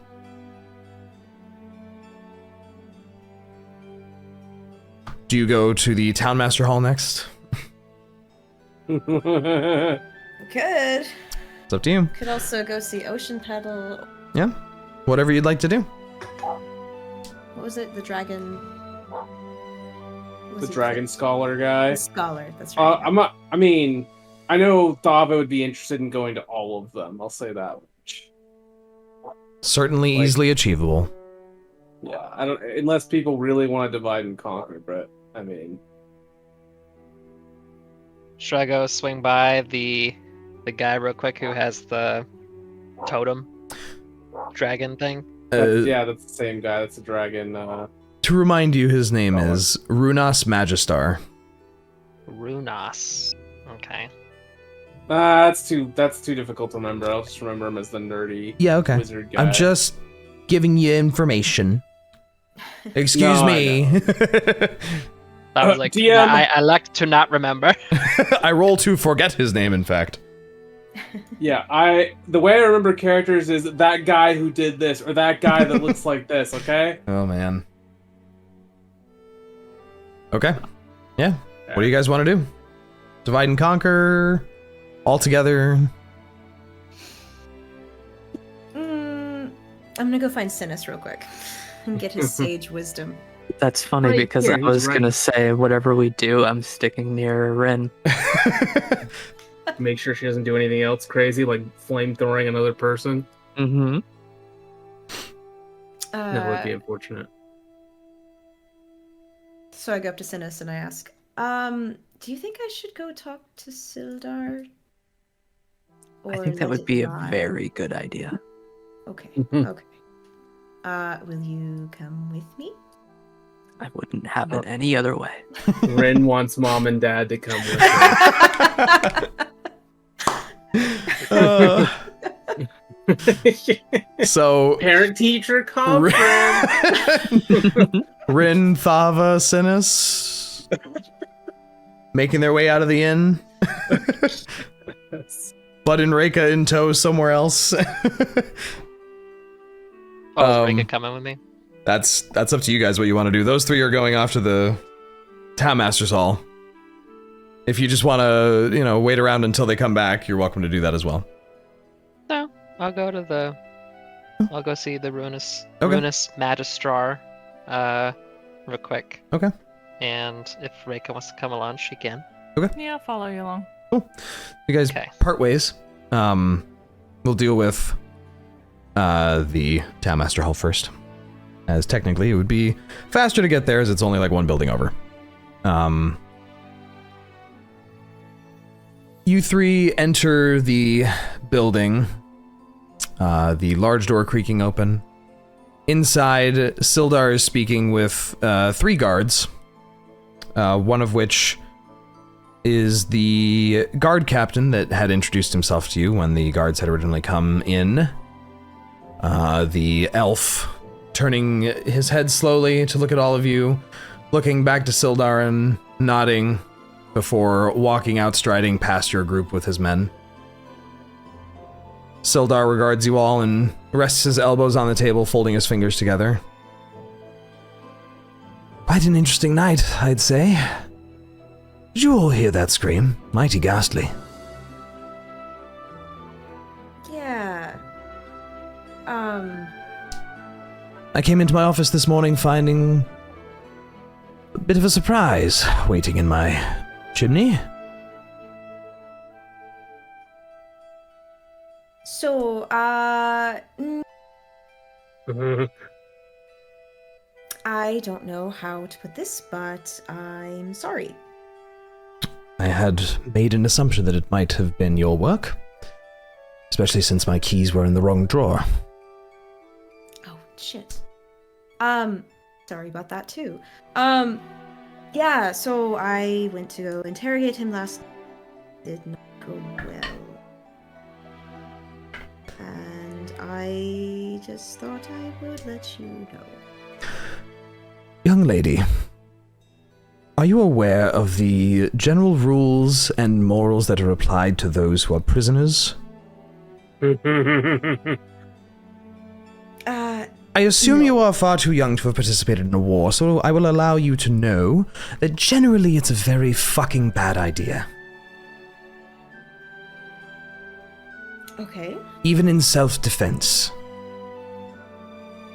Now, I'm not here to besmirch anything, and if you had to defend yourself, you had to defend yourself. But could you have done it outside the building? Well, yeah, I suppose. It still smells like burnt hair in here. I didn't think that taking him out the entire building would be wise. Don't think any of it was quite wise. Well, But no. you are correct in the grand scheme of things. Perhaps that would have been an even poorer idea. Yeah. I am... And he puts his hands on his lap as he leans back. Not sure what to make of that. I am not going to report you or anything, and the guards believe it to be some sort of freak incident related to the individuals that we've seen skulking about in the night. So, consider yourself lucky that they are more suspicious than you somehow. Right.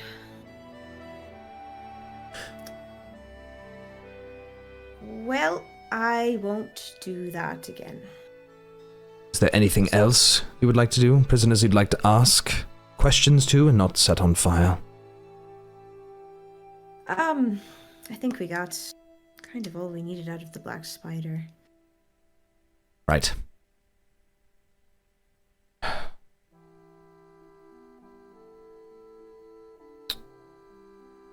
Well, if you have nothing else, I suppose I have nothing for you just yet.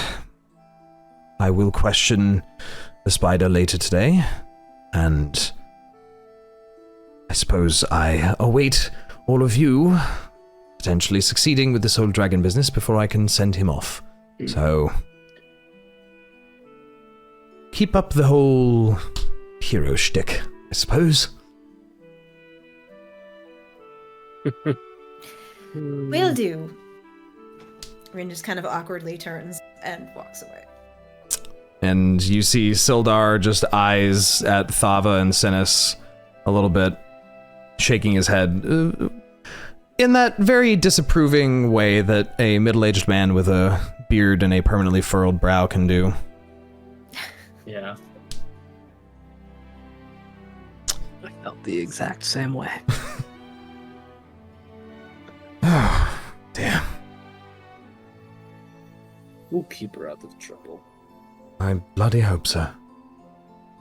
Zooming over to the guard encampment as Reyka and Bud come walking through the moderately cleared pathways. There are several tents and small buildings that have been erected, which is a far cry from what you had seen when you had left Phandalin last. When last you had seen all of this, it was just temporary tents and basic encampments, but now it appears on the north side of the town, the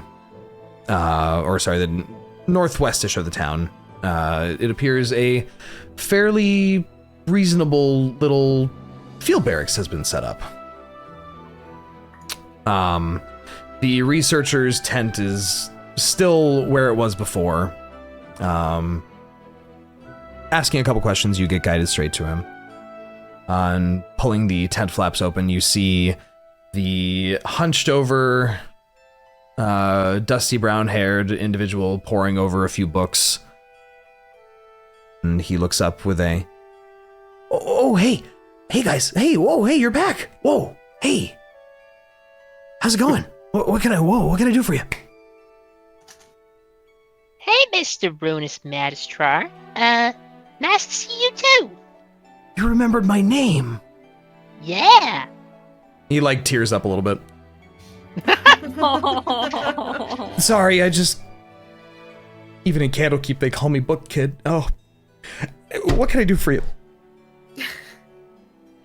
I mean, your name is so cool and you're so cool. How could no one remember? Stop it, I'm gonna cry. I don't like that. What? Jeez. Oh, sorry, I didn't mean to. What can he taps his legs a bunch, fidgeting a bit.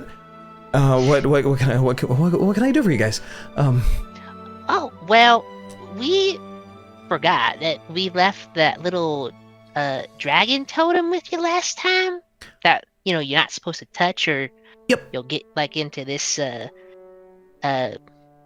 trance with it and have a vision. Yep. Could we have it back, please? We might need it.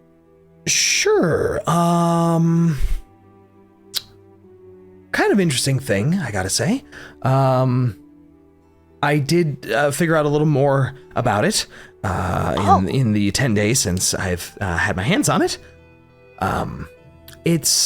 It seems to be, and not that I pretend to know the arcane abilities of shamanistic orcs, or tribal orcs as they are, but it seems like what they did was they made the equivalent of a scrying mirror that only targets one thing.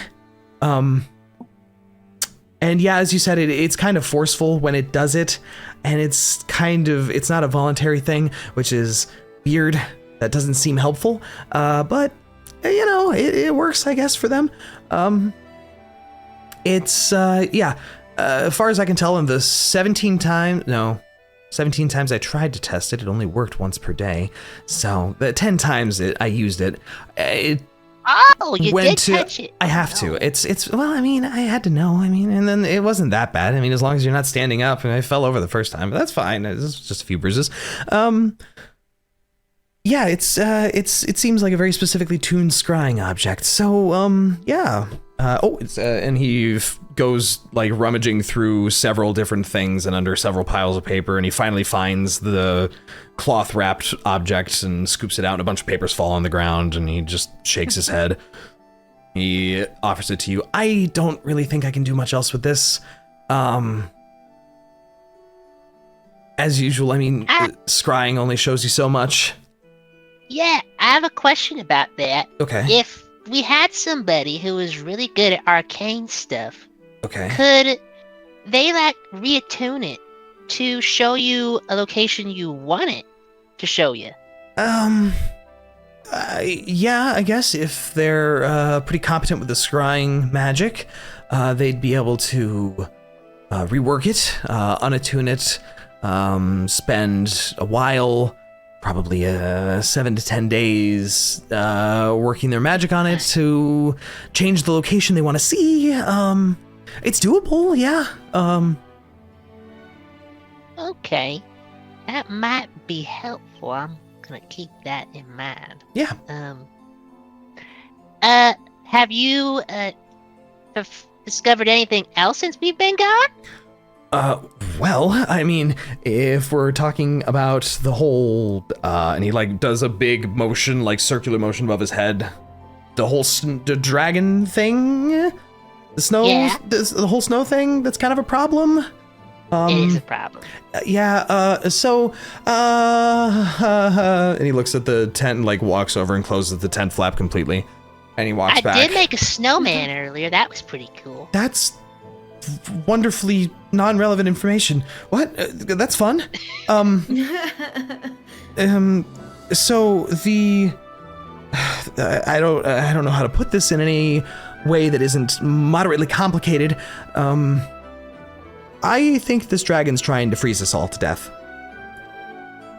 And I think What that purpose? well, so here's the thing about white dragons. They really like freezing their prey and storing them for a long time and snacking on them, and the temperature has been dropping regularly. It doesn't, like when the sun comes out, it does not get that much warmer, and it's very cold. And given that I've been seeing more and more magical energy in just the idle snow around the place, I think it's trying to do something. I don't know what, but that's a massive field of magical energy. So if this thing is feeding off of something else, or if something is feeding it magical energy to cause this, then we could be looking at an event that's like a feedback loop, and that could just be really bad for everyone involved. Sorry, I'm rambling. Do you think this is like localized to this area, or do you think it could extend to, like to Neverwinter? If it's allowed to do so for long enough, maybe. According to the scout troops that have been sent out, and the messages I've been getting, there's snow further south than has been seen in a long time. Further north than has been seen in a long time. I mean, this area is called Neverwinter Forest for a reason. It's Neverwinter. That's kind of the whole thing. So it's freaking a lot of people out, and I think there's a large group of individuals who probably want that not to be the case anymore, being all the people who live in this area. So That would be nice. My parents live close by. Oh, so yeah. We gotta nip this in the bud. Yeah. Yeah. So are you guys planning to kill it then? I hope so. Okay, that's good. We're trying to plan to. That's good. Okay, cool. Seems like we're not left with much choice. Yeah, it's kind of becoming a problem. And then it also ice blasted the trail, and that's made it kind of impassable. it created a 20-foot high wall of ice spikes along about 50 feet of the trail. Initially, I thought it was just being spiteful or it saw something it really wanted to eat, but it didn't come back, so I think it's just planning to cut off roads, and that's scary. Captain Gilneas is equally worried because it means he can't get any more supplies, and yeah, bit of a problem. So if you and your friends can fix that, that'd be great. That'd be great. Yeah. I have another question for you. Sure. Since you know a lot about artifacts and stuff, Bud pulls out like the green dragon mask. You ever seen like another half of this or rumors of where it might be? He gently takes it from your hand in his scrawny fingers, looks it over a little bit. Well, it looks like a dragon mask. I mean, what did the books say they look like? I didn't think you could break artifacts. They're sort of imbued by the gods and not meant to be, breakable. I know, it just makes it more mysterious. I would bet 100 gold this is a replica. If that's the case. Yeah, I don't want to burst your bubble or anything, but like, there's very few instances in arcanic history of people being able to actually sunder ancient artifacts, and I feel like the mages would have heard about such a thing, or it would have been talked about. But, I mean, maybe it's not. I don't know. I would have to sit down for a long time to look at it, and I don't know if we have that time. I've kind of been trying to help out around town where I can,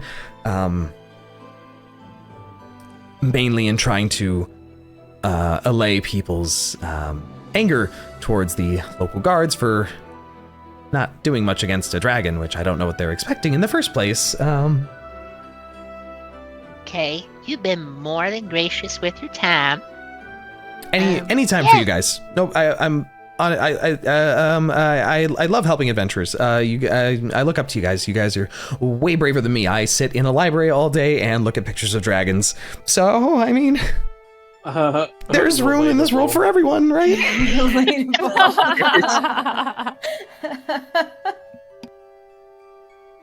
Well, we can't do this stuff without you, because you're helping us right now. I sure hope so. Oh, yeah. Reyka, do you have any questions for him, or? No, not really. All right. Well, I guess we'll go ahead and get on going then. Okay, yeah. I'll be here. Freezing. Bud puts out his hand. He's like, nice to see you, Rhos. Oh, yeah. He, like, hesitates for a moment and then, like, shakes your hand gently. He's got, like, that kind of wet fish in the handshake where he, like, doesn't really dedicate to it. And he sees you guys off before going back to trying to clean up his very, like, ADHD mess pile of things that is going on in that tent. And you can easily rejoin your friends back at the inn after a brief jog back.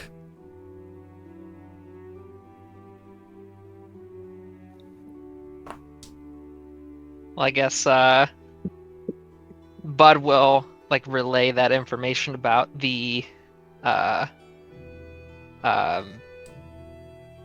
why am I forgetting what it's called? Totem, like being like a scrying object. And bring up like the possibility of like maybe wondering if it's possible to make it a scrying object for keeping an eye on Vandalen, because you know it's important to know what's going on here.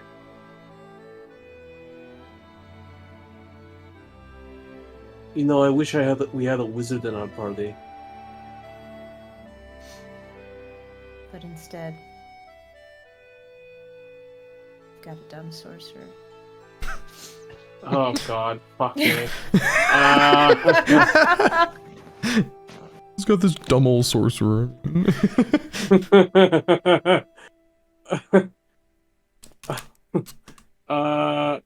I don't even know how to respond to that.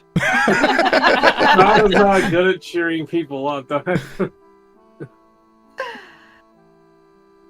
I mean, are there any wizards here? I thought there were. You spoke to the only wizard-like individual you've met besides Rinn here. There's a cleric. Actually, do we know if Niah, like, what she was? Like, do we know she was a warlock? Oh, you'd know she was a warlock for sure. Okay.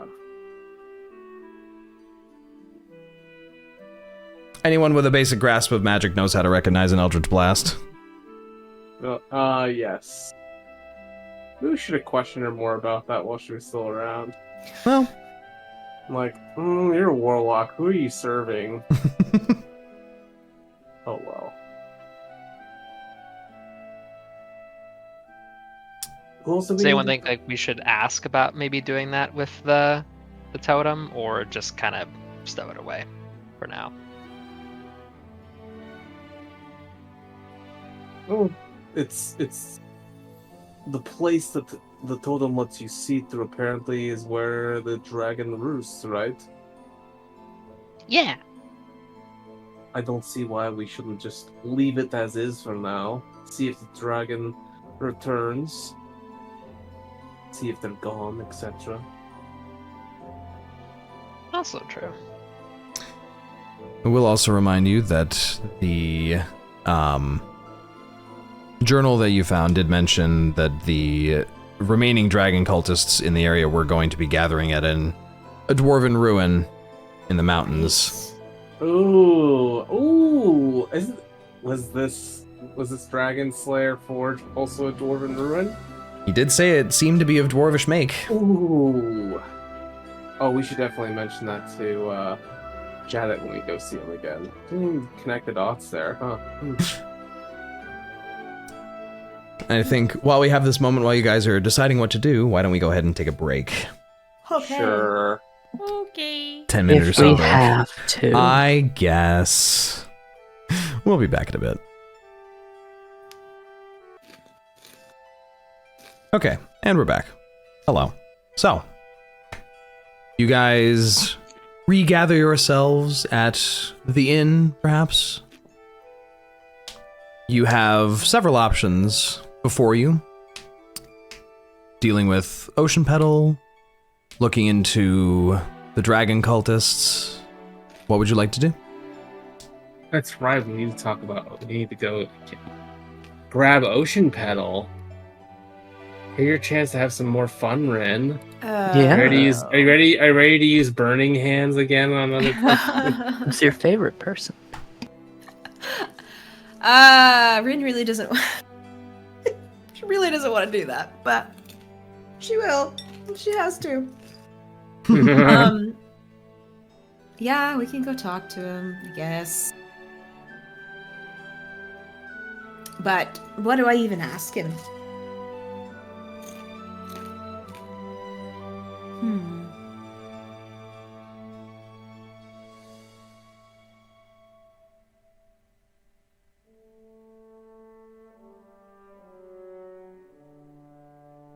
Hello? Is anyone still there? Yeah. Oh yeah, no, sorry. I thought I lost, I think I lost signal for a second. Okay, so I guess we can go do that. Does anybody want to come with me? She cracks open a cold one and begins walking to go see Ocean Petal. I need some drink for I'm this. with you if you want me to. Bud says very quietly. I mean, I could come with as well, but I don't think he knows me, so True, but we don't He want to. knows We don't me. want to intimidate him with too many people. I would think, but He only thinks I speak Elvish. That's true. It Okay. is true. So you make your way over to Ocean Petal's finery shop. It seems much like you left it. It has actual displays in one of the little windows. There's some necklace displays there now, but there's not like a big window in the front for him to display stuff. So does he still not have any stock? You'd have to go. Imagine. You'd have to go inside. You can't really tell much from the outside. It's a repurposed like cottage. So. Gotcha. Okay. All right, bud. Do you remember your name? Hold on a second, I'm eating something. Now is not the time. I have snacks! Hold on, I'm looking through my notes. Where's my name? Oh, is that it? The Baron of Windenhelm? The Baron of Windenheim. That's right. That's right. That's why you're taking notes, folks. You heard it here first. And which am I? Anastasia, What are you, Rinn? Lady Anastasia, right? Lady Anastasia of I didn't write it down. Hey! Rockberry. Rockberry? Okay, Yeah. shit, I'm gonna write it down. That was in my notes too! This is why you take notes. I'll come with, but I'm gonna stay outside, like a door or two down. Okay. Just kind of Yeah. keeping an eye out in case something goes awry. I'd say you'd probably hang out, like just around this shrine that's set up. And this is, a fairly large shrine to Timora in the middle of the square here. So you could kind of linger around there and have a very clear line of sight. Do you go inside, Rinn? Yes. Okay. As you Are you ready for this, Rinn? As ready as I'll ever be. As you push through the door, the little bell that's attached to it gives a little ping, and striding out of the back of the room, you see that familiar, blonde-haired, perfectly chiseled jaw face come cruising around the corner with a "Welcome to Ocean Pet, Lady Anastasia." So nice to see you. Whatever do I have the pleasure of serving you with today? I forget, is he Lord or Sir, or what does he go by? You've called him Lord Ocean Petal and he hasn't stopped you. Okay. Does that mean he's actually a lord, or he's You not? don't know. Usually Lord has like a land title associated with it. Right. And he's You here, don't so- know. Now that I think of it, he's here and not, Yeah, where his land would be. interesting. Okay. I'll go, Lord Ocean Petal, it's good to see you. Do I look around the store and see if he's actually got any stock? There is actually stuff on display now. There's like some dresses, but mostly like hats and scarves and furs now that he brought with him that are clearly like for colder weather.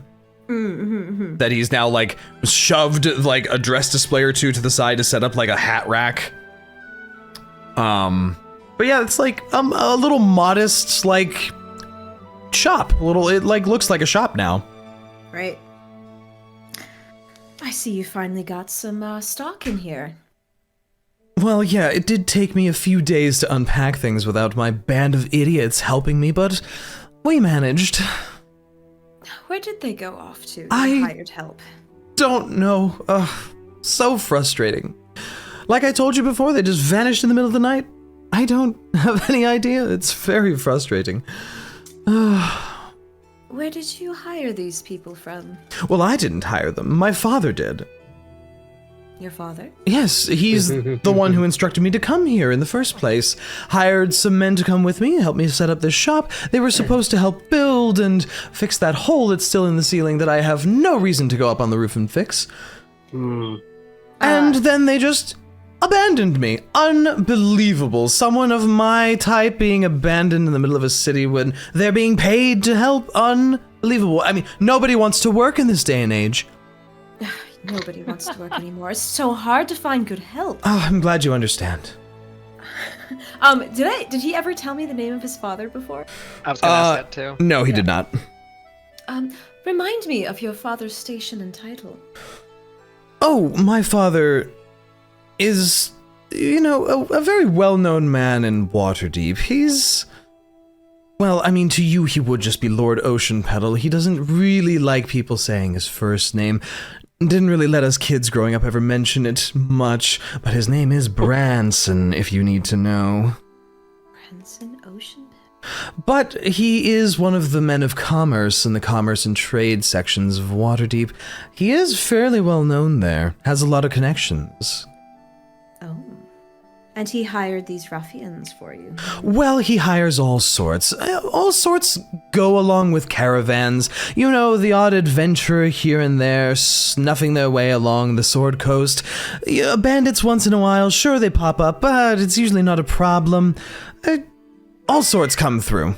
Cats, I'm sorry. Synas, I know your keyboard's down, but come on. Leonin is a loud language, I'm sorry. So no, I didn't know them, I didn't hire them, they were supposed to help me, and they didn't. Why, do you know something I don't, Ms. Anastasia? I've just myself been looking for some help around this town. Seems they've fallen on some misfortune lately. Can't get a hold of anybody.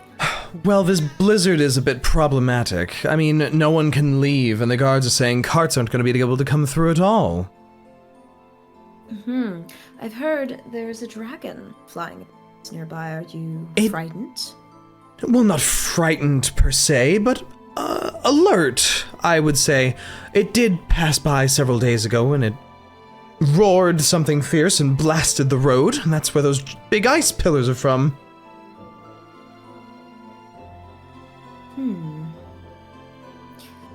Can I insight check when he said he didn't know where they went? Sure. The people? Yeah. Okay. That's an 8. It's an 8. Yeah. No, he seems like he's telling the truth. Okay. You don't pick up on any lying, he's not fidgeting, he's just, he's got, he talks with his hands, he flicks his hair a little bit. Right.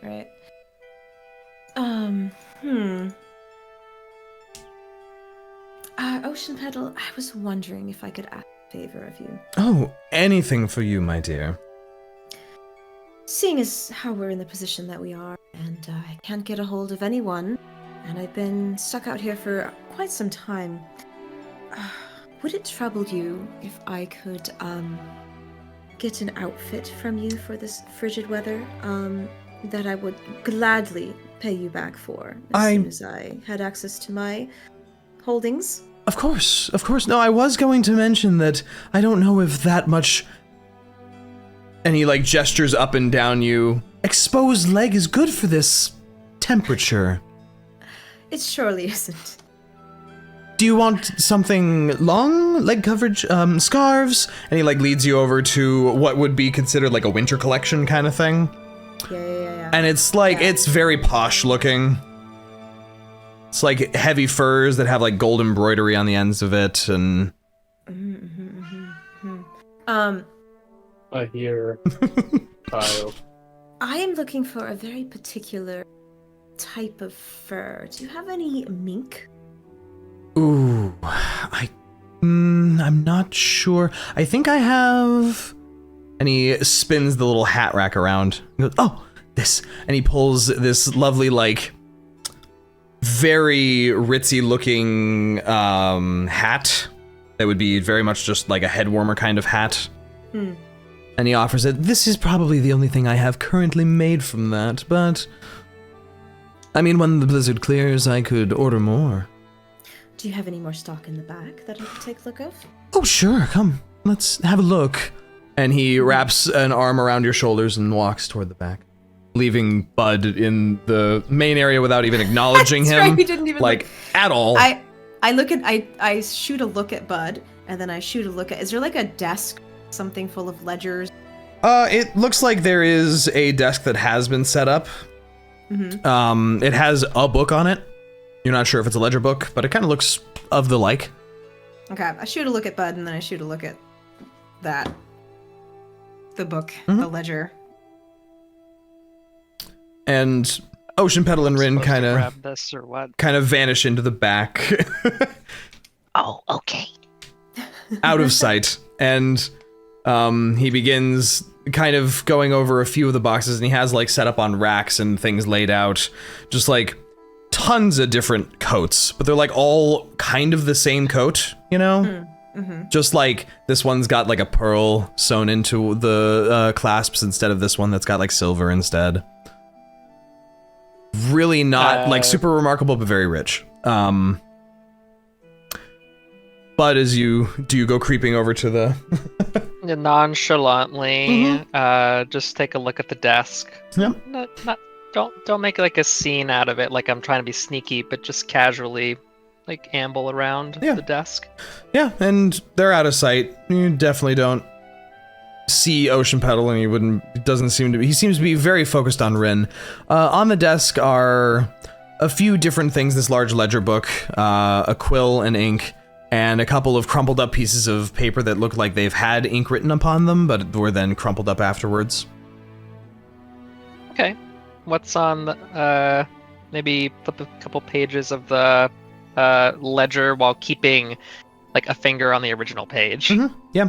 As What do I you see? go through, it's not really got many entries in it. It has basically him taking down all of his initial stock and the price thereof, which measures out to be, it looks like in the initial shipment manifest being like the first page of his ledger, he's got like 30 dresses and 40 hats, just a list of everything that you see in this store, basically.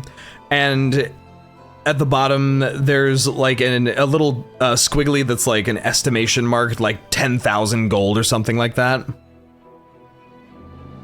But beyond that, there's not much else in this. It doesn't look like he's made more than like 2 scarf sales so far. All right. Damn. It's clean so far. Yeah, just flip it back to the original page and go about my business. Yeah. Any drawers to open? It looks like this is basically what would be a kind of ramshackle counter that's been set up. Okay. It's like a bunch of 2x4s with a bunch of 2x4s nailed to the top of it. Okay. So there's not really a desk per se, but with drawers or anything. All right. My work is done. Rinn, he keeps telling you in depth about how beautiful this thing would look on you, or how nice this would complement your hair, or this, that, and the other, as he has you in the back there. Right. Can I just kind of do a cursory glance to see if there's anything that looks like it could hold some kind of information? Yeah. Maybe Perception check. in the area. Yeah, give me a perception check. All right. That's a 19. 19. The area that you're in is both a combination of probably where he sleeps and a little bit of a storage area. So next to, or rather at the foot of the bed, on top of the duvet of the bed, there is what looks to be a closed up book. Could be a journal. You're not really sure. It just doesn't have any titling on it, but it's just sitting there closed. There is a letter that is neatly placed on a little tiny bedstand made out of a stool next to the bed. Mm-hmm. And you're about like 10 feet away from all that. Right, as he's showing me clothing. Mm-hmm. And kind of walking you down the line of it all, and generally moving toward that direction as all the boxes kind of seem to end at the foot of the bed, as this building is very small. This is a repurposed cottage. It's like 2 rooms and that's it, kind of thing. Right.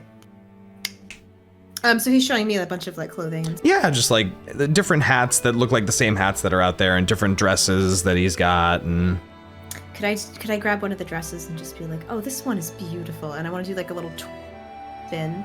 Yep. Just kind of like spin in the middle of the room. Yep. And accidentally bump into the table with the note on it. Okay. Yeah. He sort of clasps his hands together and watches, and then as you bump to that table, he takes a couple steps forward to come over and gently grab the dress from your hand so that you don't drop it. Mm-hmm. Can I sleight of hand grab the note? Yeah, make a sleight of hand check. All right, sweet. Oh, 22. Okay, yeah, you swipe it as it's like the stool like kind of tumbles into the wall and the letter starts to fall one way, and you just kind of with the motion grab it and like stick it into your jacket, into the layers of it. Perfect.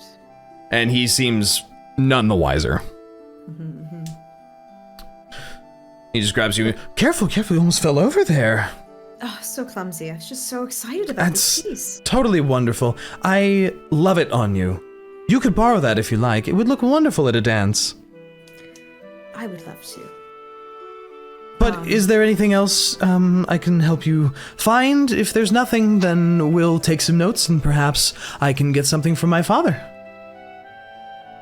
Oh, as for a special order of some kind? Yes, exactly.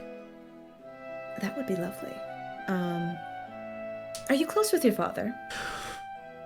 He breathes in, kind of folds his hands together, and you notice he kind of squeezes his hands a little bit and goes, sort of, kind of. I mean, close enough, as one can be when your father is a businessman lord who is very often on work trips. Very busy, very successful man, and I admire him for that. But you don't get to see him a lot. Well, on and off, yes. I would say he's very preoccupied running the family business, and my brothers and I have, of course, started our own little franchises in different parts of the coast now. So, I mean, in a way, I carry a bit of my father with me wherever I go. I see. Well, I think this will work just lovely, and I'll be glad to accept this favor from you, good sir. Absolutely. As I said, anything for you, Ms. Anastasia. She bats her eyes. He is not leaving your attention, basically. He is very much enamored by you, it seems. Okay. I'm gonna walk back out Mm-hmm. to the front and go see my Baron. Take our leave. Mm-hmm. Try and keep warm, Anastasia. I would hate for you to come ill. Of course, and you as well. But of course. And he laughs a little bit and goes back over to the desk. Letting you, the bell jingles as you guys walk back outside. Synas, you see them emerge with no flames involved. Oh, Far as you can tell, at least.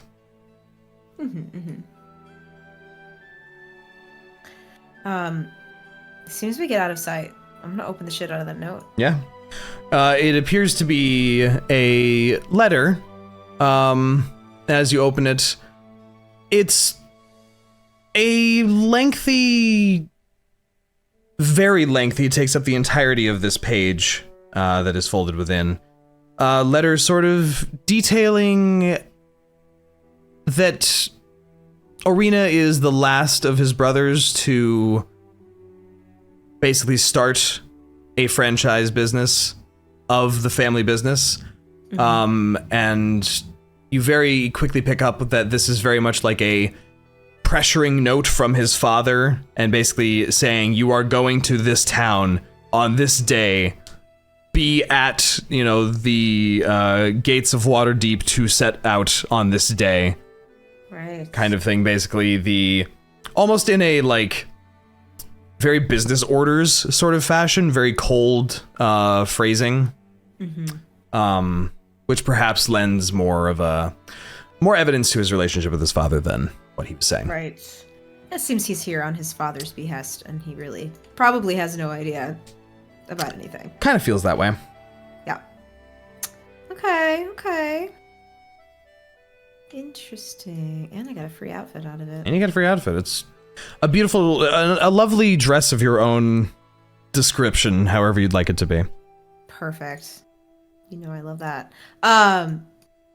Is there anybody in our group who knows anything about or the city of Waterdeep? About what? Waterdeep? About Waterdeep, the city of Waterdeep. I can't imagine Synas does. Yeah, probably not. Niah might. Damn, she's gone. Niah would have. Damn it. God That's, damn. that's way far south, right? Yeah, that's many, many days south from here, so. Yeah, no, I haven't been down that way. Mm-hmm. But yes, you are back out in the very snowy area out here in the center of town. It's probably getting toward the middle of the day into the early afternoon. Mm-hmm. You reunite with your friends at the inn once more. Job's done. Job's done.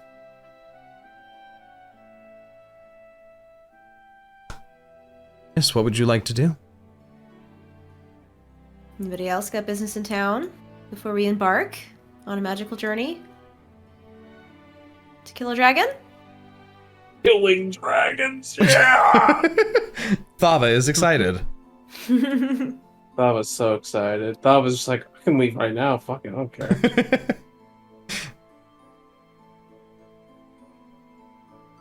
No one?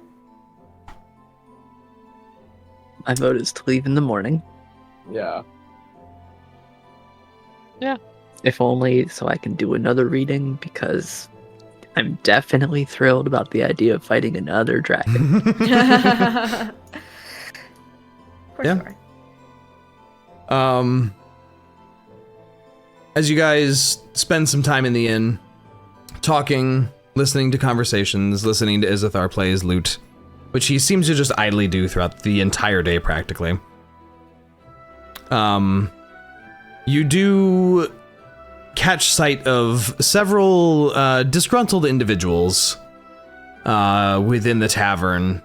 A couple of the tables seem to be getting into a bit of an argument, and Toblin, the innkeeper, seems to be trying to keep a lid on it, but is not really succeeding at doing so.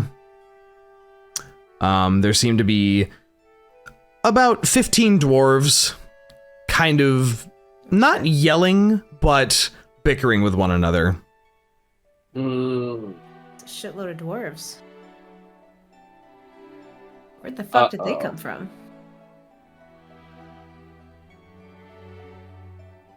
And they all seem to be, you know, mining type. Some of them still have their pickaxes with them. Some of them still have soot stains on them, perhaps from blasting or from other activities. And you pick up, you know, different notes of, you know, well, if all the roads are closed, then how are we going to ship any of this ore? Things like that. They seem to be rather upset about it. One of them slams a tankard down on the table, rather roughly spilling about a third of the ale that was within it.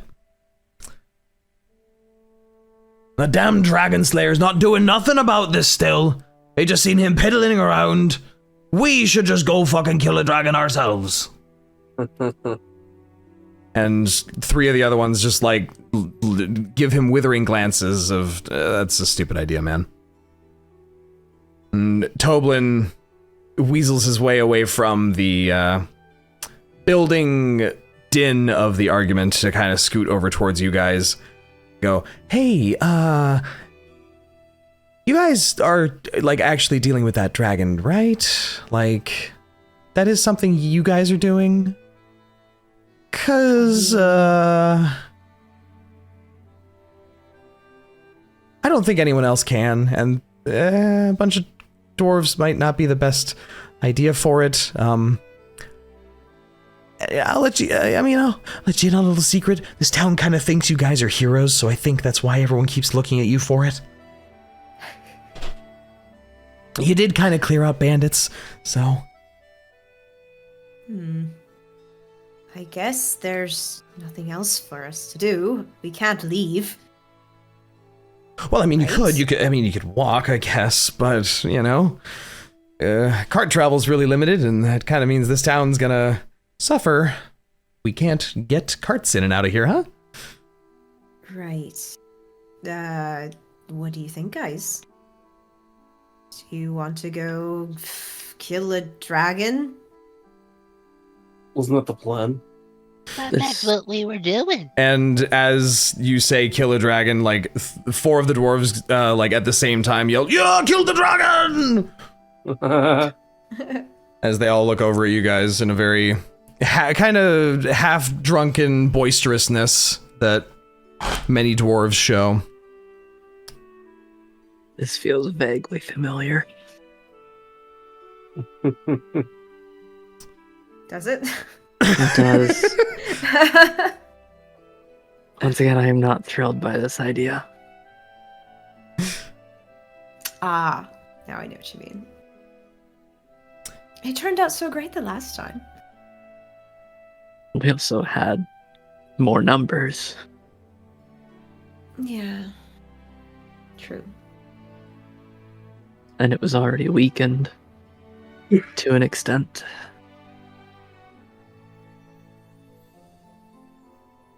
Don't be so pessimistic. I'm not think- being pessimistic. I'm Listen, simply. We're going to even the odds. We're going to follow Jadit to this Dragon Slayer Forge or whatever it is, and find something that will make it easier to slay this white dragon. Have your cards been saying anything, Synas?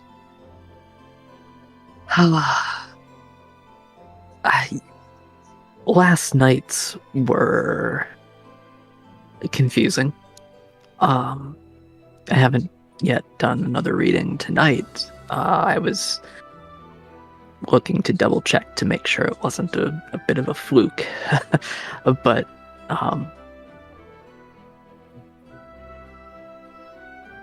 yeah, the Dragon Forge, yeah. If you all feel like that's the best course of action, well, I hope it works out for you. You're not coming. Well, I need to double check. I don't quite like the idea of facing another dragon. Well, what did the cards say? You just don't know. Well, I haven't. Do you mean yesterday's, or are you asking me to do it here? Yesterday's. What did the cards say last night, by the way? You said something ominous. Ominous? Mm-hmm. What did I say that was ominous? It was like a thinly veiled threat. Didn't we? What would I have said that was a? You're going to need to be You more said specific. something like, you should consider yourself lucky that the cards were nice that day? Or something. Oh, no, that wasn't. No, that wasn't a threat. Normally, after a job is complete, I do a reading, consult my charts, and determine based on what I draw, where I'm needed, where I should be going. Last night, I drew a card commonly known as the Three of Cups, which generally means, how to put it simply, camaraderie, cooperation. So when I was saying you were lucky on what the cards were saying, I had a right mind to chew you out, but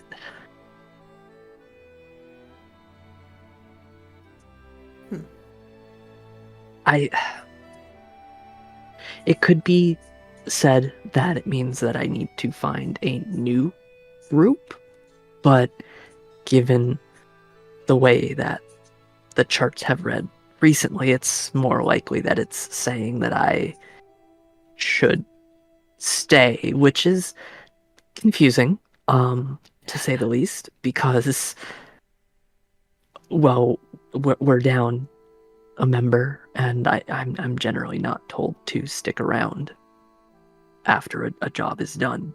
This doesn't happen. I see. I'm thinking it may have just been a fluke, or perhaps I misread the cards.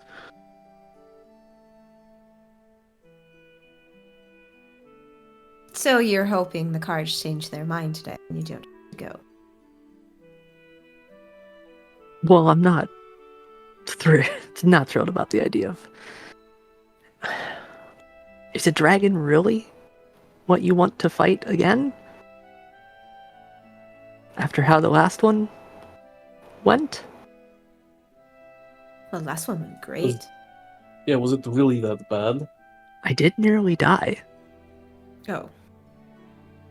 He did only have like 1 HP left. I had exactly 1. I mean, here. Well, I guess we have to consider the alternative, you know? Like, what if we don't face the dragon? Oh, Who else is going to? believe me, I've thought of that. And as he's kind of like fumbling over his words, he'll take out his cards and start shuffling them again. I don't exactly like the idea of leaving a town completely snowed in to slowly starve. Like, don't get me wrong, I'm not that heartless. I just, you know.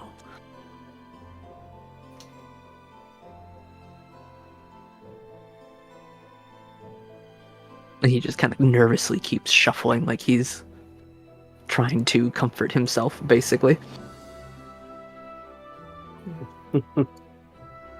Guess sometimes we gotta play with what we got and figure out the rest.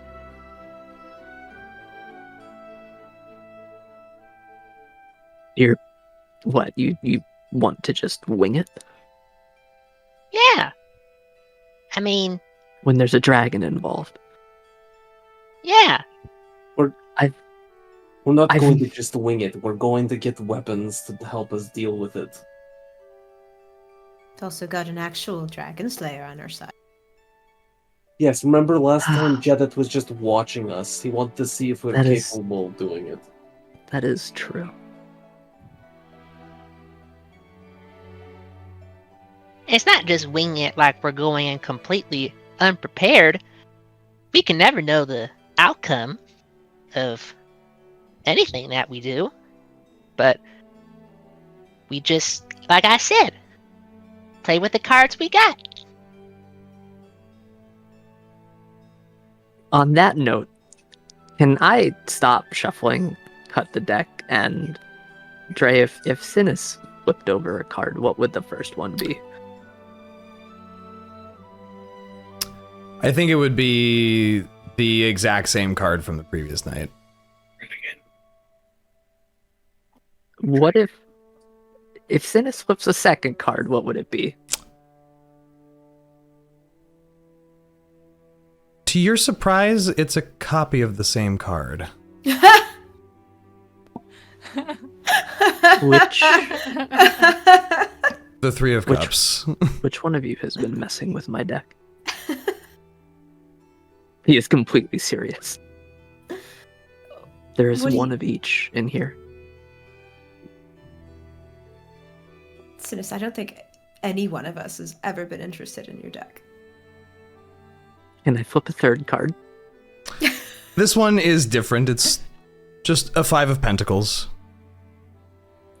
Okay. Synas seems a little relieved. And he What starts does that flipping through one his mean? notes.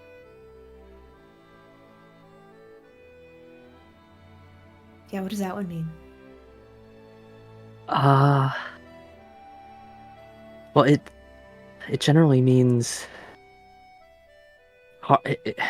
it's hardship and negative circumstances Some might say bad luck. I feel like this is a bit of a joke being played on me at this point. Because some might say being left out in the cold. All right, look. And he'll kind of take the 3 cards and shuffle them back into the deck, seeming a little flustered. If you truly think that you still need me, I guess we can go find another forge.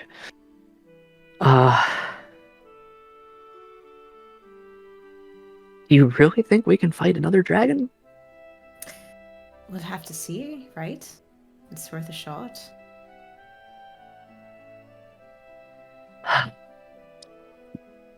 Alright. Fine. If even the cards are against me, fine. I really feel like this is not a smart idea, but Bud does also have a point. Who else, I suppose?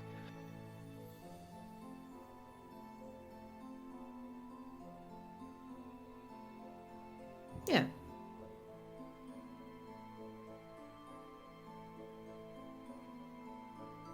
Sounds good to me.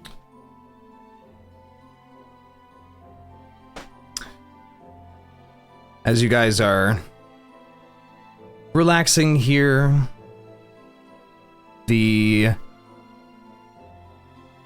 Amethyst Dragonborn, of course, unable to stop himself from listening off to the side, not too far from you guys, seems to just be watching your group.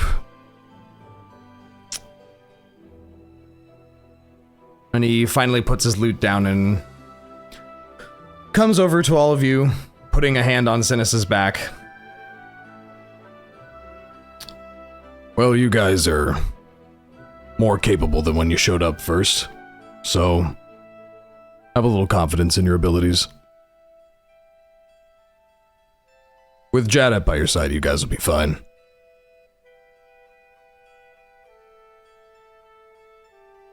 Just focused on the forge first. I don't want to think about a dragon right now. Oh, Synas the Cowardly Lion. Shots fired. Ouch. Damn. I'm sorry!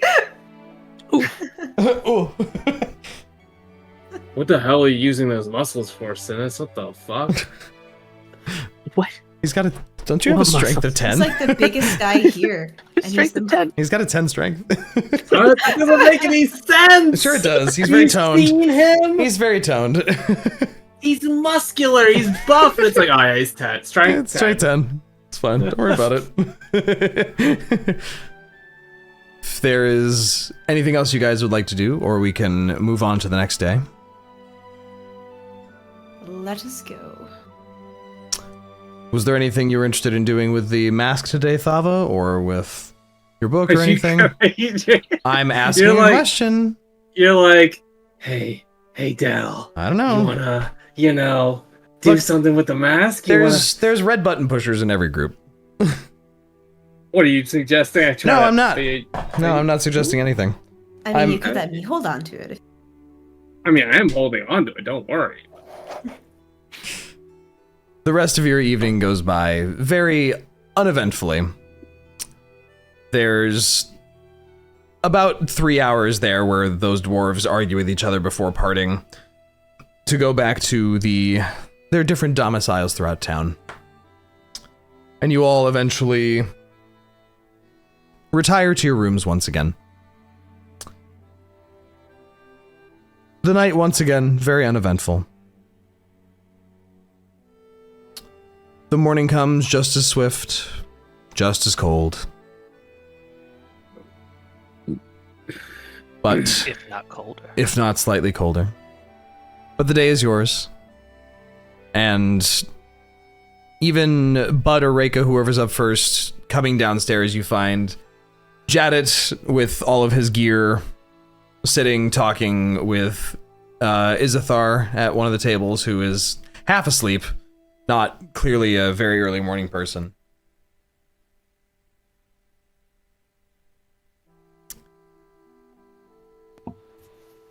And as your party convenes to presumably begin your trek out into the snow once more, he regards all of you. We're going to, we're gonna need to make a bit of good time today. The individual in question that I, reached out to is going to meet us at the location. I did my best to, describe it to her, but, she's usually the best at finding me specifically, so. You guys ready to go? As ready as I'll ever be. Alright. And heading out once more into the rolling hills of snow. Heading southward once again on much similar the trail that you used to go to the Wave Echo Cave, for a little bit at least. Following the foothills to the south. Your group has to trudge through waist-deep snow practically the entire way.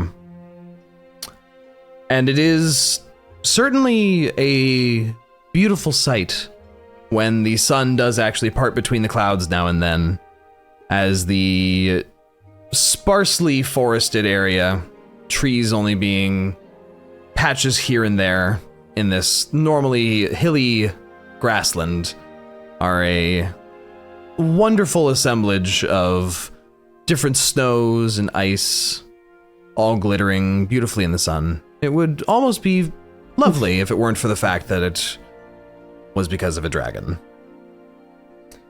You see several birds flitting about, hopping along top some of these snowbanks.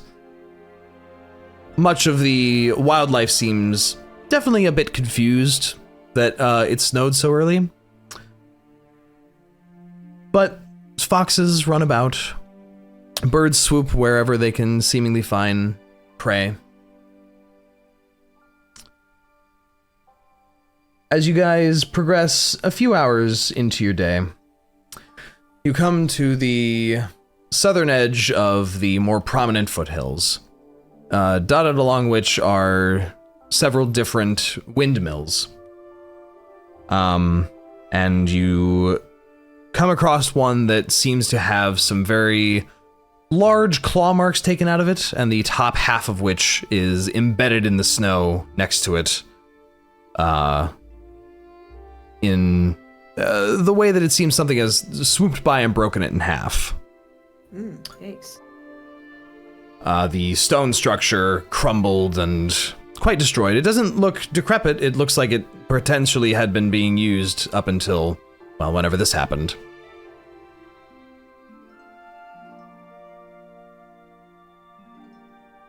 It's only a few hours of a march. Slower because you are all having to wade through snow, basically. And some areas are deeper than others. Sometimes you make a bit of a misstep and almost vanish completely into a, 9-foot deep snowbank that didn't look that deep. But the ridges of the Sword Mountains rise before you to the south as you trek along. Within another hour and a half or so, winded a bit and certainly quite cold, wandering through the foothills, you spy, the more keen of you spy a clear, what appears to be extremely tall doorway and archway set into the base of the mountainous areas here. Much like the other town that you had found further west from here, this definitely sticks out as an obvious place that was once settled.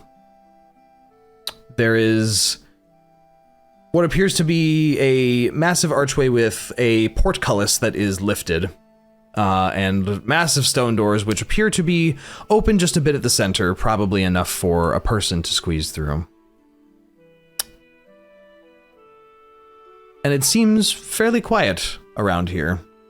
You don't seem to see anyone else from this distance, a few hundred feet away. Any tracks or anything? You can make a survival check to look for some. I would love to. I would love for you to. Mm-hmm. I will roll a 19. Okay. As you dig about through the snow a little bit and note where the snow has fallen, you do piece together what appears to be several different boot tracks that have filled in but still leave small impressions in the snow that all lead this way. By your estimate, probably 10 individuals? Are they all roughly dwarf-sized? They definitely seem more human-sized footprints. Oh, It's Not the group from the tavern. by the way, did we ever bring up the fact that with Jadit that we had a journal that claims that the dragon cult were going to meet up around here, or a place that sounds similar to this? Or am I losing my mind? Sorry. You haven't brought that up yet, no. He'll love Okay, to yeah, learn we- that while hey. we're here. Yeah. We would've talked Hey, about by the that. way, be ready to fight cult. I mean, you could have informed him of that on the way here. Yeah. Yeah. Man, for sure. Fuck. His only response would be, I sure hope they've cleared out before we get there. Don't feel like fighting them. Not interested. Well, judging by the tracks, they've either have left or they're still inside. My money's on camping out inside.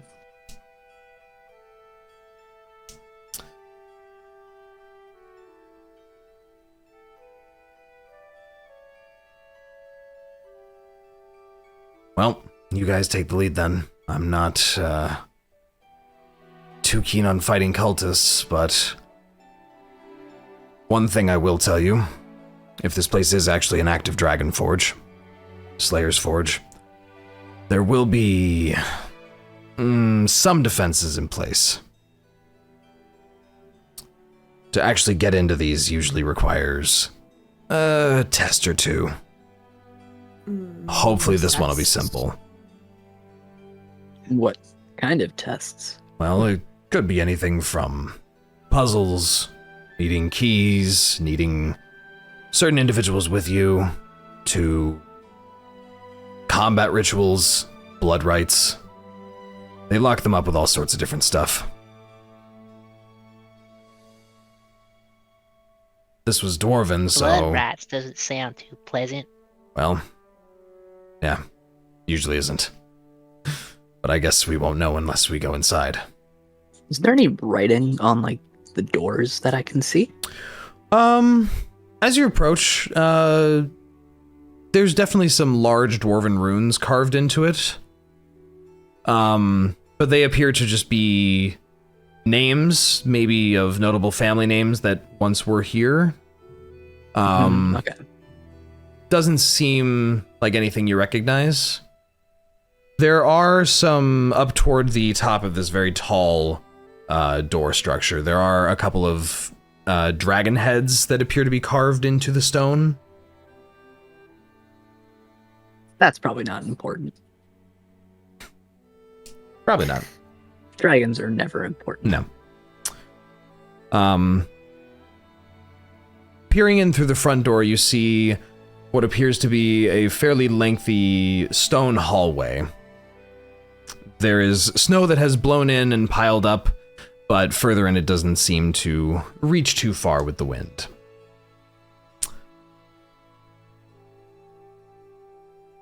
The air seems very stale other than the breeze blowing in from outside. And it seems pretty deathly quiet inside of this place.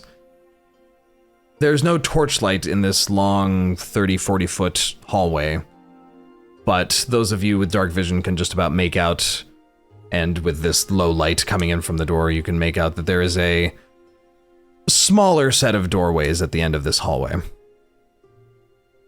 that seem to be closed. It's gonna be a choose the right door game. There are exactly 3 of them, 1 at the end and 2 on either side. In this hallway, there do appear to be the remnants of a campsite. There are discarded tent cloth. There's definitely a space where a campfire would have been made.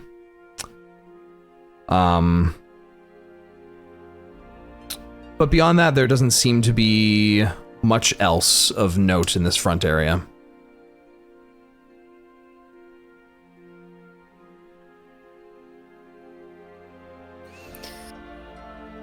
Okay. So, are we supposed to shoot the door? Or... I'm gonna assume all 3 of the doors have footprint, like tracks. Yeah, in front of there's them. you can clearly see in here. There's definitely been a lot of foot traffic in and out of here.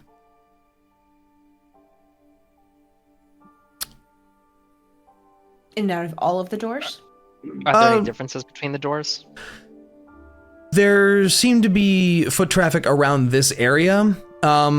Looking at like where the base of the doors are, where they might have closed on top of some footprints, it doesn't look like, it doesn't appear that there's any foot traffic that has gone in and out of the doors. And trying to push open any of the doors, you find the thick stone slabs that make up these doors are very sturdily set in place. The 2 doors on either side are smaller, about 6 feet tall.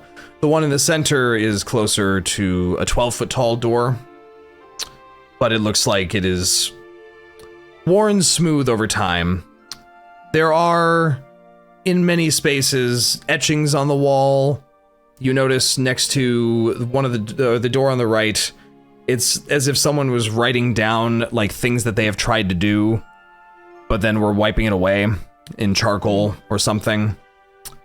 And there appear to be some blast marks on the door on the right, but not much beyond that.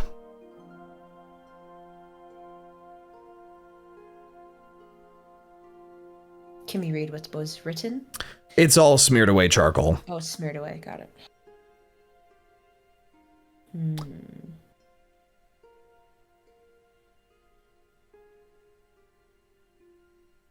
Jadit, as he approaches from the back with your group, looks around a little bit and looks at the large central door.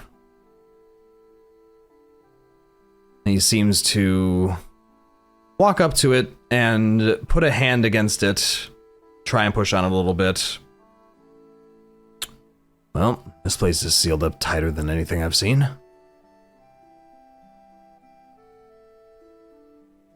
This one's got grooves in it, kinda.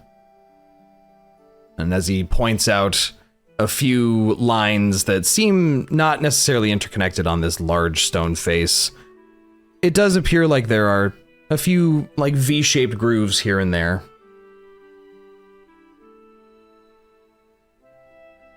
On the door? On the door face itself, yes. Okay.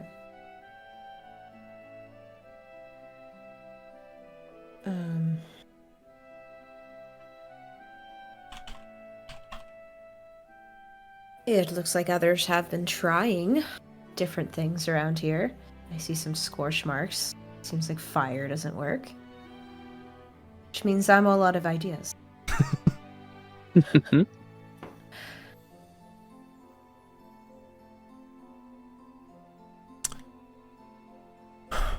Well, What do you think, Bolt? the dog sitting by your side looks up at everything and just goes, "Hey, any clue? Me neither. Never been in a place like this before." Can I try to just go push up against the door? Just regular. The main center door there? Sure. We should Sure. all push on one at the same time. As as you push against it, it feels like it could yield potentially, but it's very large doors made of stone. You're not really sure you could push it open on your own per se. Thava. We need you. Oh yeah, Thava will attempt to push on the door, I guess. I will help. And Oh. Jadit also helps, though not providing the help action. Make a strength check. Strength check?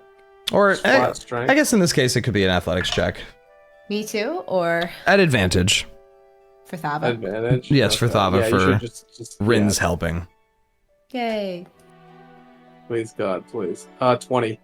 20 is pretty good. Jadit got an 18. As you both push at this door for a while, you feel the stone very slowly begin to move, and it takes quite a lot of effort from the three of you pushing on just this one door to even crack it open a little bit to see inside the next room. The moment you do crack it open, you do realize that the next room is illuminated. There is torchlight within that seems to be casting a fairly bright glow to the door. And with a few more minutes of pushing, you get it open just enough that the largest of your party could slip through.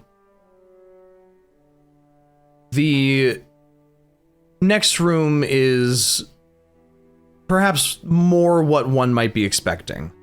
Right. Should we just get past that door with no riddle, no nothing opened?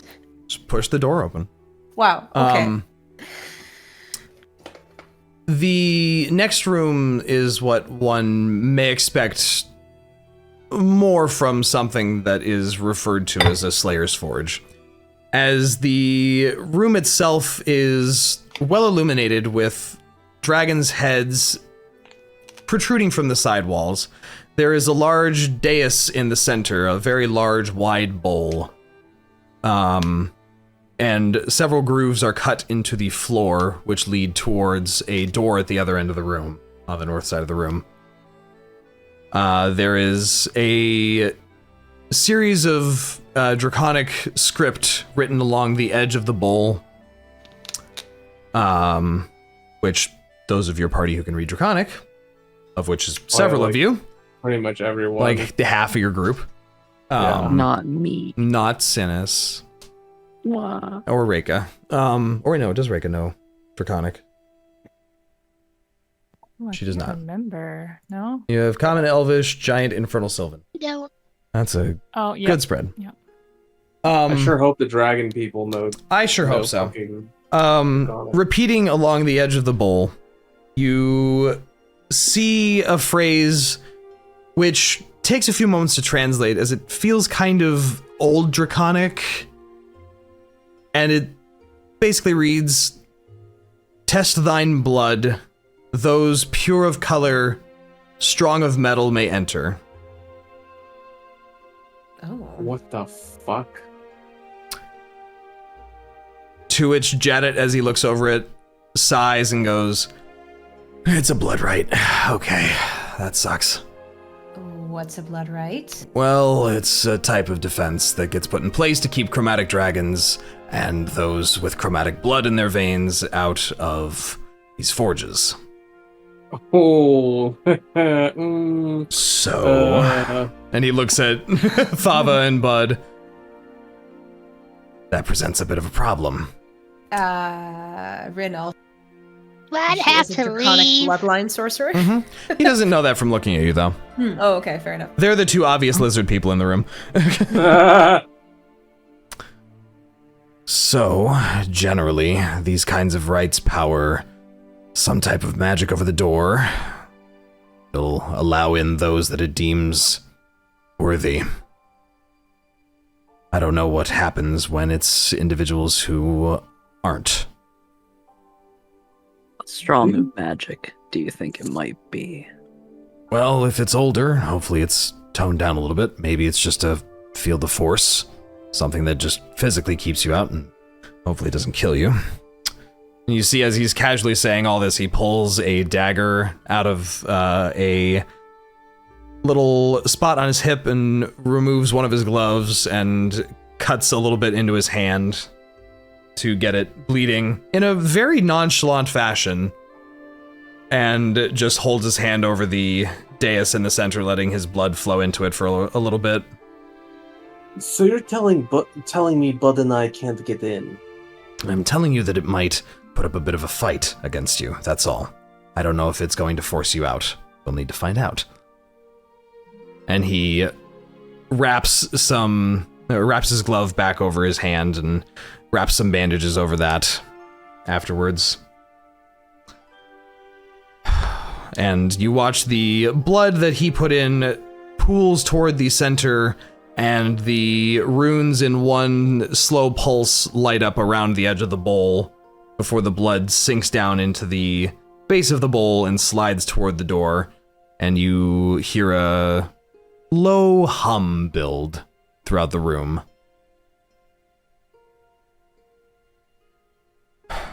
Mm-hmm. Who's next? Who wants to try? Doesn't seem like it didn't like that. Seems like it was very helpful. Oh, shit. Can I make an Arcana check to see if I can figure out what the heck is kind of making this work? Yeah. Or at least the strength of the 12. Probably not. Okay. On a 12, I think looking at this, it's clear that this magic, whatever it is powered by blood directly. Seeing that the grooves where Jaded's blood has traveled kind of led to the door and soaked up into it, it filled some of the grooves in the door, but not all of them. In fact, not even like a third of them, a quarter of them. There's still a lot of empty grooves that seem to be trying to pull that blood further, but cannot. Oh, God.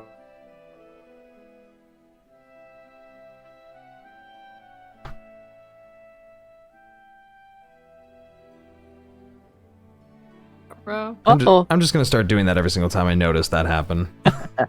I was just saying to Thava and Bud, if it tries to stop you from entering, I might have a trick, but in the meantime, I suppose we could play along, and Synas will kind of mimic what Jadet did and make a small cut in his palm and see if it does the same kind of effect. Yeah.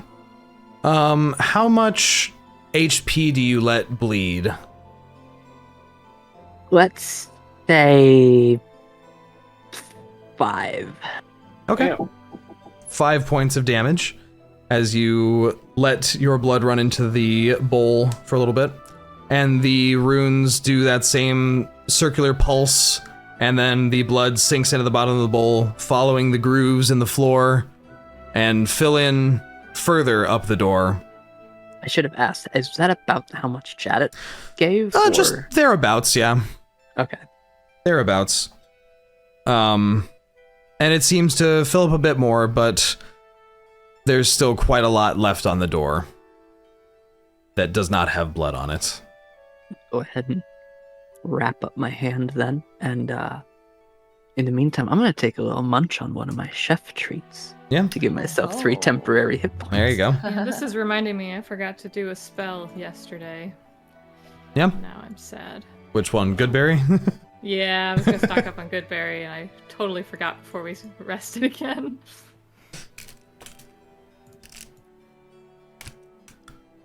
Jadet looks at the rest of your group.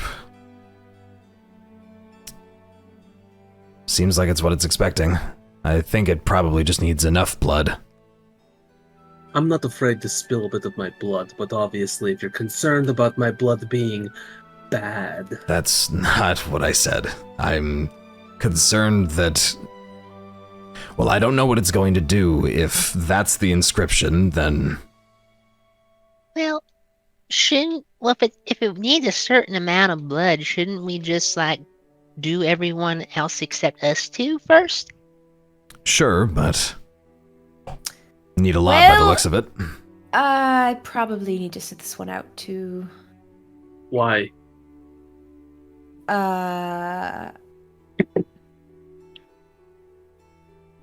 I might have a little bit of dragon in my blood. Oh, really? Yeah. Wait, what do you mean? You get more complicated with every passing day, don't you? Oh my Huh. goodness. Why do you say that? Why do you say you have dragon blood? Yeah, I don't know. It's just a circumstance of heritage. Thava just kind of like narrows her eyes a little bit. If I'm allowed to be afraid of the idea of facing another dragon, she's allowed to be afraid of the idea of giving a little blood. Well, I guess I can give some blood. Yep. Much like your friends, it seems to accept it. How many hit points do you want to put in? How much of the door has been filled already? A little under a quarter. Oh Oh my god. god. So it's gonna want we- like we- 30, 40 hit Oh points my god. at this rate. Because I put 5, and that was a little bit more than what Jadit did. I should have done my good berry. Shit. Oh god. I guess I could put 10 hit points in there then. Okay. The dais again accepts that pulse circling around the edge, and the blood drains into the floor and up to the door, bringing the etchings of it further up in a very macabre, odd design that seems to kind of be forming together to look a bit like fire, and the torches that are reflecting around the room very much reflect off of all the blood that is trickling its way up this door. As it gets to closer to a third than not. No. But around 40 or so seems to be a good estimate. Synas will offer Reyka one of those chef treats.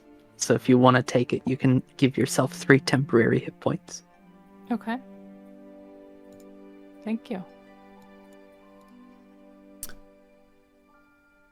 And Jadit sighs a little bit. I mean, it's probably not going to kill us if you guys try. I mean, you're not dragons per se. You're just descended from them. Give it a small amount at first, maybe just a drop or 2. So like 1 HP. If we find that it doesn't reject it violently or, go backwards, then we can continue from there. Fine. All right. I'll go first. All right, fine. Thava lets Bud step ahead. But as Bud, you... like, hesitantly, like, makes the cut and goes like, and, That's so cute. like, slowly, like, tips his hand, like, to let, like, a drop or 2 of blood go into the bowl, and, like, kind of flinches and waits to see what happens. And you're only doing like 1 or 2 HP? For the moment, yeah. As the blood drips, the bowl doesn't seem to do that pulse on just a few drips. Okay. Thirsty. Suppose I let a little more in, like, Thirsty. 2 more points of 4 Mhm. total. It begins to form a bit of a little pool at the bottom, but still doesn't quite do the same pulse as the others. Mm-hmm. So I have to do more? Mhm. Okay, then 5 points, then. As a few more drops of your blood come out, that pulse runs along the outside of the bowl once again, and the blood does sink in, like the others have, and travels to the door, adding to it. But the pulse, as it went around a few times one way, you all suddenly hear a very violent screech sound as of metal on metal. And there is a burst of this reddish it almost looks like a burst of blood comes firing back out at you. Back at you, yes. As if from the base of this large bowl, a spray of this bright red liquid comes firing out at you. I need you to make a dexterity saving throw for me real quick. Woo. Oh my god. That's scary. Hold on. That is a 9. On a 9, you are going to take 9 points of acid damage. What the fuck? As this And bright acid is red different from viscous poison. Yeah. spray hits you and sears into your scales. And acid is different from poison, Yes, correct. right? Okay.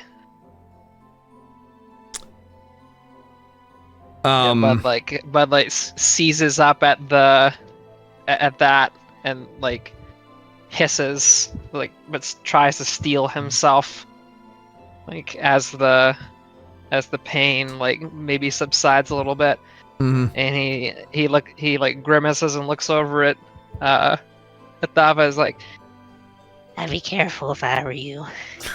Oh shit. Does it look like the door filled up more with it though? It just did, yeah. lashed out? Okay. It did. It just seemed to backlash against the individual who put in blood that it didn't seem to be a fan of. Well, Yeah. I'll offer the last cookie to Bud. So you can, if you want it, you can add 3 temporary hit points. Oh, thank you.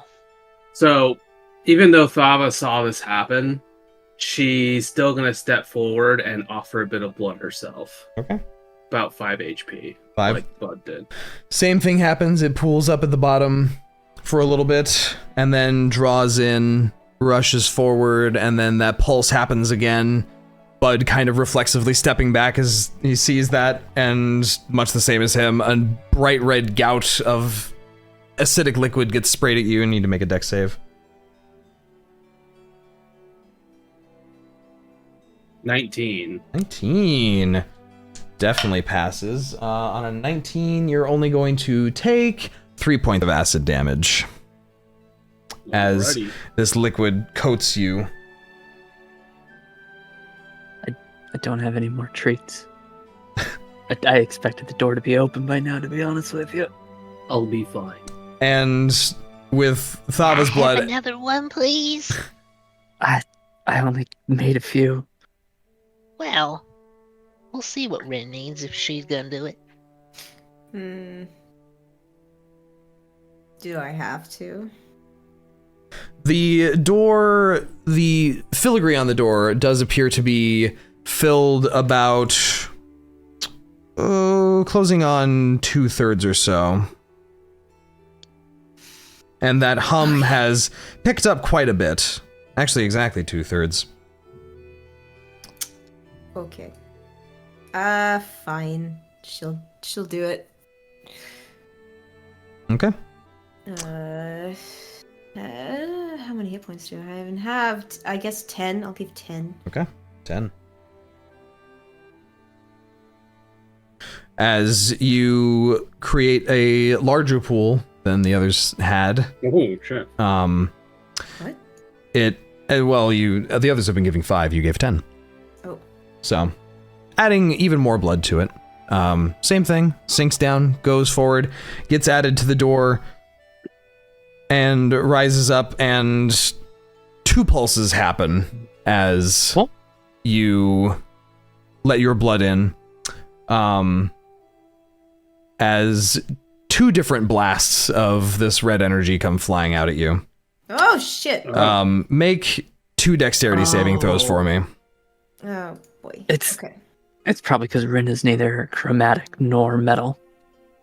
Or it's because I gave 2 things at once. Or yeah, that could also be it. 13 and 8. 13 and an 8. You are going to take a grand total of... Basic math eludes me. That is 10 acid damage. Oh, GC squeezy. As you get double blasted with this odd, acidic, arcane energy. And after a few moments, the humming picks up a little bit more, until that blood pulses and seems to solidify in the filigree of the door itself. And the sound of sliding stone against stone sounds out as the doors themselves slowly begin to part in the center and pull apart from each other. Seemingly, the magic is satisfied with whatever sacrifice it was given. I do have a greater potion of healing if you think you might need it, Rinn. I would be very grateful. I could use it. Okay, it's a now do I spin that dice or does Rinn? The person who is drinking it will roll the Okay. dice. Thava will actually like raise a hand and like reach out towards Rinn. Kind of like basically interrupting you trying to give her the potion unless you really, really want to give it to her. Well, either way works. And I'm going to expend. Let's see. How many points of this do I get? I'm going to expend. How much damage did you take? Like 20 damage? Altogether, I think. I will give you 15 health back using my lay on hands pool. And I don't know if you've ever been healed by. Yes, you. Ooh. They'll grab you and like. You'll feel it's not the most pleasant healing, especially when you compare it to Synas. It's kind of almost like a feverish kind of like uncomfortable healing, I guess. Nice. Yeah. Oof. That didn't feel good, but I feel better now. Thank you, Thava. She just nods. Jadit nods a little bit. Well, at least it wasn't fireball explosions or wall spikes or arrow traps or something weird like that. Just a little blood magic. Starting off easy, you know. It's fine. Yeah, just some blood magic. Everybody through before this thing resets itself. As you guys approach the now open doorway, which appears to lead into another larger room that has multiple torches just kind of on in a pattern in the room, you hear the sound of not boots at the door behind you. But a sound what one might associate with high heels on stone. The distinct clicking of footwear draws your attention to the door. Who's walking in heels out in the snow? God, I'm already intimidated. Slowly striding through the doorway, you see a elven woman in a long, flowing, golden gown that glitters in the light. Her tannish skin accenting her white-ish, grayish hair. Her slender features fitting for an elf of, well, you can't really tell her age. Elves are always hard to do that with. And you all see Jadit kind of tense up initially and draw his sword before looking over this woman and with a smile saying, "Oh, good. You got here safe, Gala. Good." And that's where we're going to end the session. Ah! Because it is that time. Yeah, that's fair. What was So, her name? I missed it. He called her Gala. Gala. Okay. Gala. Is her last name Vant? Maybe. I won't tell. I guess we'll find out Next time on Dorks in Danger. Dorks in danger. So excited. So very excited. Who messed with my deck?